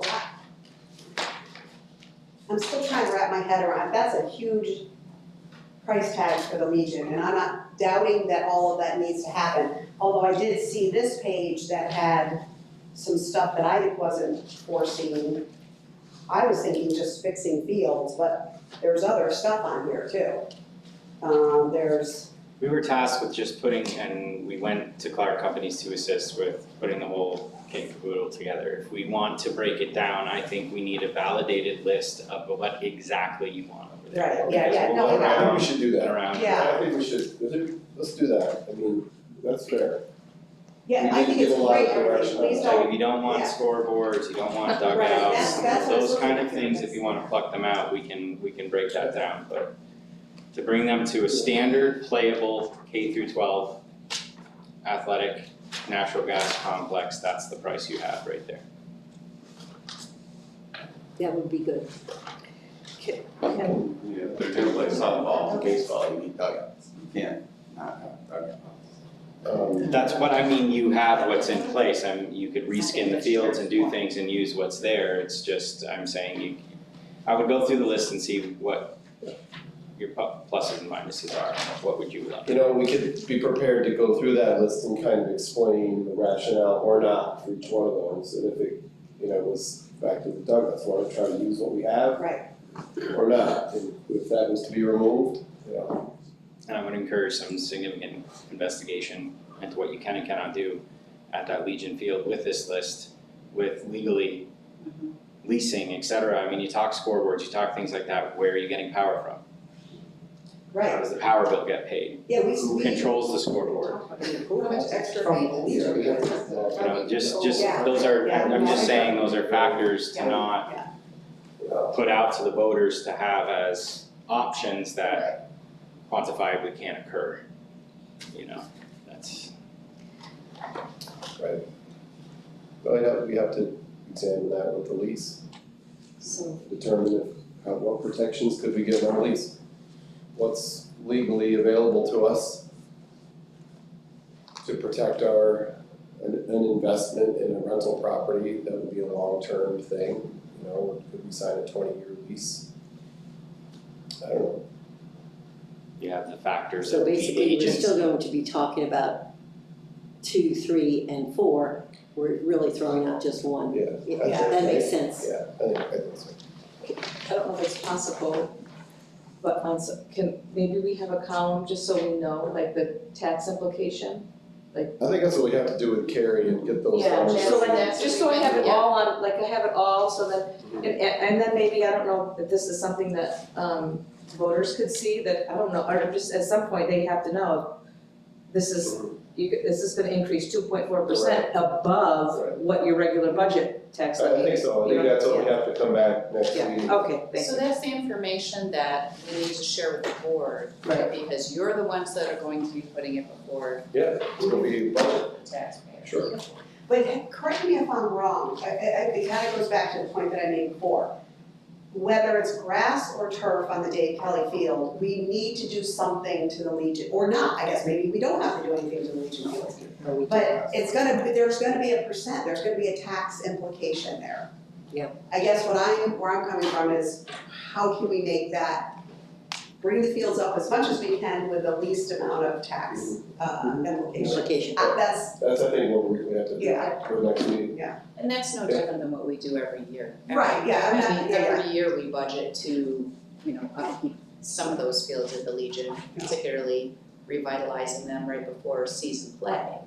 Just unfortunately, some of them have gotten beyond what Right, that yeah. typical can withstand. Okay. Is there any way that you could buy the Legion fields and then they're Delaware Academy property? We have engaged in conversations with the Legion in the past and they are not interested in selling them. But we've asked the question. Good question. But you said, Kelly, at one point, or maybe I'm mistaken, even if we could do that, That's a good point. it's not attached to the school, so it's not able. Correct. Okay, I wanted to make sure. That's right. Unfortunately. That's why option 1 would be so wonderful if it Yeah, wasn't so because it's all expensive. on, yeah. All right. How about if we build a little field house with bathrooms and concessions up on the hill, then it'll be with a building. Regardless, that concession stands are exempt from state aid. So even if it was on campus and checked all those other boxes, that is one thing in projects that are not aidable. Call them team rooms. With bathrooms and a serving area. Even so, but that's why we have reserves, right? Capital Well, and reserves, that's. stuff like that, that's not aidable. That's. So let me just make sure that I understand what I'm tasked with. Thank you for doing all this, by the way. Yes. Sorry. Oh, we'll be back next month. Yeah. Everyone. Yeah, so we're looking at, Karen and I will dig into the financials, consulting with fiscal advisors as well, and the true taxpayer impact on these are still tentative numbers. We're not married to these numbers, keep in mind. And then what are the implications for future projects for various options? We are eliminating the Option 1. first, S1, cost to expand the width of the track with consideration for new footprint. It may displace bleachers, expanding where that new footprint would lie in order to accommodate maximum size field, and also looking into the average field size in our league currently that students are playing on. For obtaining that price for widening the field with the information you get on the average widths, I think we would need the desired width to best estimate the cost impact. So, after that, do the coaches say 70's fine, or no, we really want 75, like we would wanna know Sure, what that is. that makes sense, yep. And then we'd have to discuss, is the 5 extra yards or whatever worth the amount of money it would be to, We would keep, right? we'll keep it separated on this sheet. We can show re-widening, Yeah. and then, But then I think the other part too was, if we pluck some of the stuff out from the Yeah. Legion improvement numbers, what that would be. So maybe a reduced scope. When we talked about widening the field at one point, didn't we say that would require or necessitate moving some track event? Whether, was it the shot put or, I thought there's something that We do has to be have moved. shot put, discus, tennis courts. I'm just guessing on top of my head that it would require some other, either digging into the side of the hill a bit to widen it on the side where the home bleachers are. If we had to go off the other end as it encroaches on the lower field, then of course we could be getting into retaining walls and additional support structures there. Because pretty quick we're running into landscape, features, right? Certainly we don't wanna disturb the tennis courts that we just put in. No. Right? And yes, over here where that field house is where they have shot put and discus. So we'd have to look into all that. But our architects have that as part of the current footprint, so they'll know to look in there. And the other thing too to keep in mind is regardless of where these approximate costs come up, we'll always have to look through that lens then of, is one of your priorities still to land with a project that has 0% new tax impact, right? And it also has to stay within the boundaries of site incidentals. So once you start talking about, really go stepping outside here a bit, we're no longer at a $4.1 million project, which we knew was affordable, if you will, because we still have a 9.8 that just got approved. Well, that's why I asked the question before about if we, for example, replaced the, grass for turf and everything else was exactly the same, would we have to do another state? I was just wondering in terms of time and the longer you wait, the more it's gonna cost, and that's why I asked that question. So if we make other changes too, we might have to go through those other hoops as well. Sure. So, Yeah, we just don't know yet until we know yeah. what those changes are.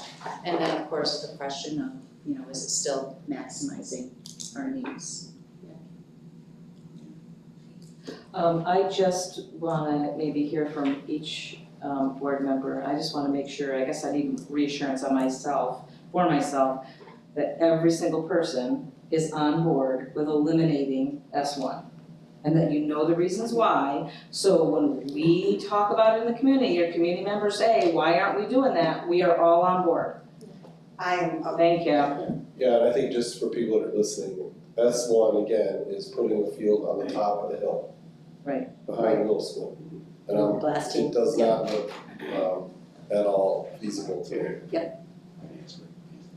Absolutely agree on that option. Lauren, John, Yeah. Okay. I just Yeah. wanna be reassured that No, it's publicly supported. Make sure we are, yeah. A lot of people thought we could just do that, and no tax impact. Right. You can't, and even if we could, it's gonna take almost 20 years and it's gonna have a major tax impact, so. And, I don't know that voters would approve a $12 million project. It makes me very nervous, because at this point, I feel like whatever we put forward is a risk. You're right. Our kids might be a long time before they get anything. Also, I get this cost prohibitive, but in the same, that also means that we're gonna need the Legion. Correct.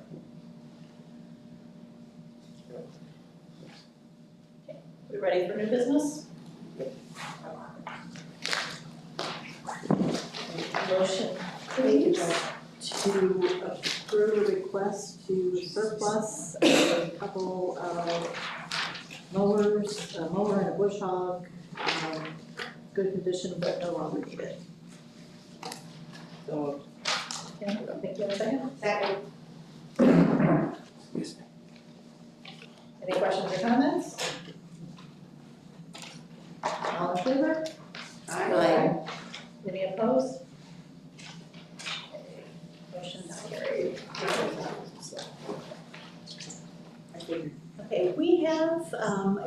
request to start an international culture club. So we have a proposal submitted by Mrs. Kristen Trask to start an international culture club, which will hold bi-weekly meetings and not meet during school hours. It will be self-funded with no funds needed from the school and have a faculty advisor with no stipend to be paid as submitted. Which I think this is an amazing idea and I think it's great. Motion to approve, or did you have any comments on it? Erin does. Yeah, so this was founded by both Sophia Olsen and myself. And we will both be, well, I'll be the president and she will be the vice president. The club will basically be entirely just eating international food and looking at both current events and more international and not just the United States focused. And we're going to try to take like field trips and adventures if we are able to do that, fundraising and whatnot. And it's just going to be a greater way for us to explore a more culturally understanding like community thing. I think it's awesome. And I think it dovetails quite nicely in with our DEI Sure does. efforts. And with the Blue Ribbon Commission graduation vendors. So moved. Thank you, and a second. Second. I thought Sean seconded. Second, third, fourth, fifth. I'm sure Lisa has it. She's on top of things. Gotta be a little louder. Any questions or comments? Those, all in favor? Aye. Any opposed? Okay, the motion is carried. Congratulations, We don't have Erin. international night anymore. We can bring that back. So our next item on the agenda is to appoint Mr. Philip Ball as the International Culture Club Advisor. Motion please. Yes. Lucy, any questions or comments? At some point, you're gonna have to bring us all food, you know that, right? All in favor? Aye. Any opposed? Okay, the motion is carried. We'll go back to public comments. Board of Education welcomes comments and questions during this session, but will not respond to these comments or questions at this time. Items or issues you wish the board to consider for action or discussion may be placed on the board agenda by contacting the district clerk or superintendent 1 week prior to the board meeting. Any public comments? I think there's everybody here. He's here. You wanna talk? You want me I feel like he's done quite a bit for us Yeah. tonight. So we'll move into board comments. Start down with Kim Tucker. Yes, thank you all for the dialogue and conversation tonight. I think it was very good. And happy Thanksgiving to you all next, is it next week already? It is. Oh, wow. Happy Thanksgiving next week. That's it. Mr. Luddy? So I just had, circling back on a question about the financial report that he's gonna come here biannually. He's gonna report to the finance committee quarterly, so my question, I guess, was will the finance committee report, will get some kind of packet or performance? Sure, yeah. And that's also, they have to stay within our investment policy that the board approves, so he's, you know. He's, right, I was pretty more just curious in the, you know, performance and looking at it over time. I'm curious after your explanation about the ski club, if in leaner times in the late 2000s, if there was other activities or clubs that may have been cut. And I have a vague memory of that, actually. I can't tell you specifically, but 2007, you were here in 2007. I was not, but I No, experienced that it's severe. Yeah, Carrie, were you? No. You were not here then. Yeah, it was pretty lean times. It was. There was a time before that too, when Right. So there might be other activities that international club or some other thing that we used to have and students would love, and I don't know, it's just, I wonder. Well, if they could do it. And they could, I guess that's my point, is if there was interest in something, Annually, there's a we process. evaluate the clubs and the participation and whatnot, and there's some that have gone by the wayside and then other. And they new ones. evolve over time too, Yeah. as interest changes. Yeah. And then the other thing, I just wanted to thank Nick Franzen for the speech at the Veterans ceremony. I wasn't at the ceremony, but I did read the speech. It was a very good speech. And the other people that performed put on that event. Thank you. Laura? I appreciate everyone's dialogue and hard work. And we definitely have our work cut out for us. And just thank you, that's all. Lucy Kelly? I, like Kim, think we had a great discussion, and I hope this continues. We need to have these discussions to see how we feel. And I do realize some of the questions we bring up requires a lot of work on Henry Zimmerman's and Mr. Schultz's part, and we appreciate the extra effort for both of you. And I wish everybody a happy Thanksgiving also. So I just want to congratulate all the fall teams. I think it was a really successful fall for our academy, so every team did well.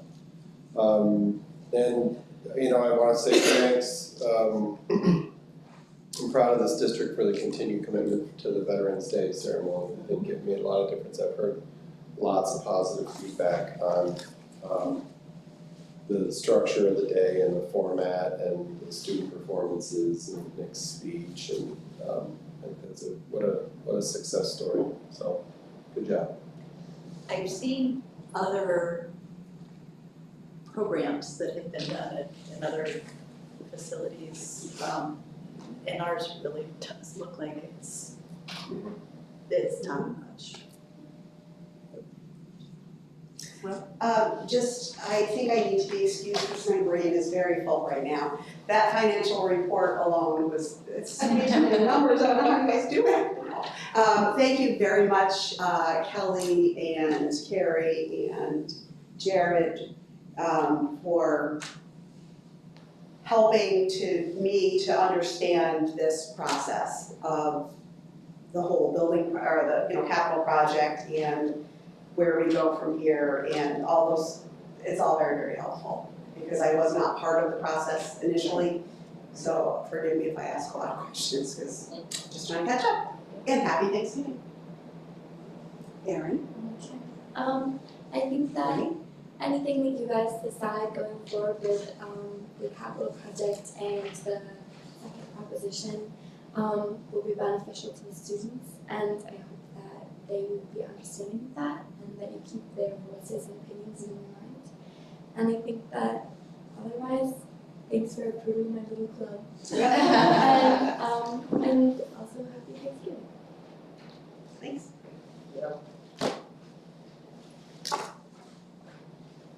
I'll remind everyone of our upcoming Board of Education meeting dates. Our next regular Board of Education meeting is Monday, December 18th, 2023, at the High School Media Library Center at 5 p.m.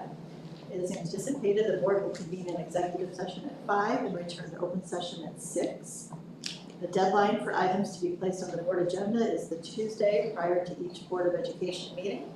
If you have any questions, please contact the district clerk, 607-746-1306. I will take this time to make a plug for ugly sweaters at this meeting. I was waiting for that. Right. December for next month? Yes. Yes. Please. A lot of pressure. Please come in your, I say ugly sweater, your holiday sweater, your festive attire. It is all welcomed and encouraged. Jared, you as well. I know you'll be here, so. And we have nothing for I don't need a second. executive session, so I will take a motion to adjourn the meeting. So, Second. Yep. Okay, thank you. Carrie, can you go on, please? Okay. Where's that?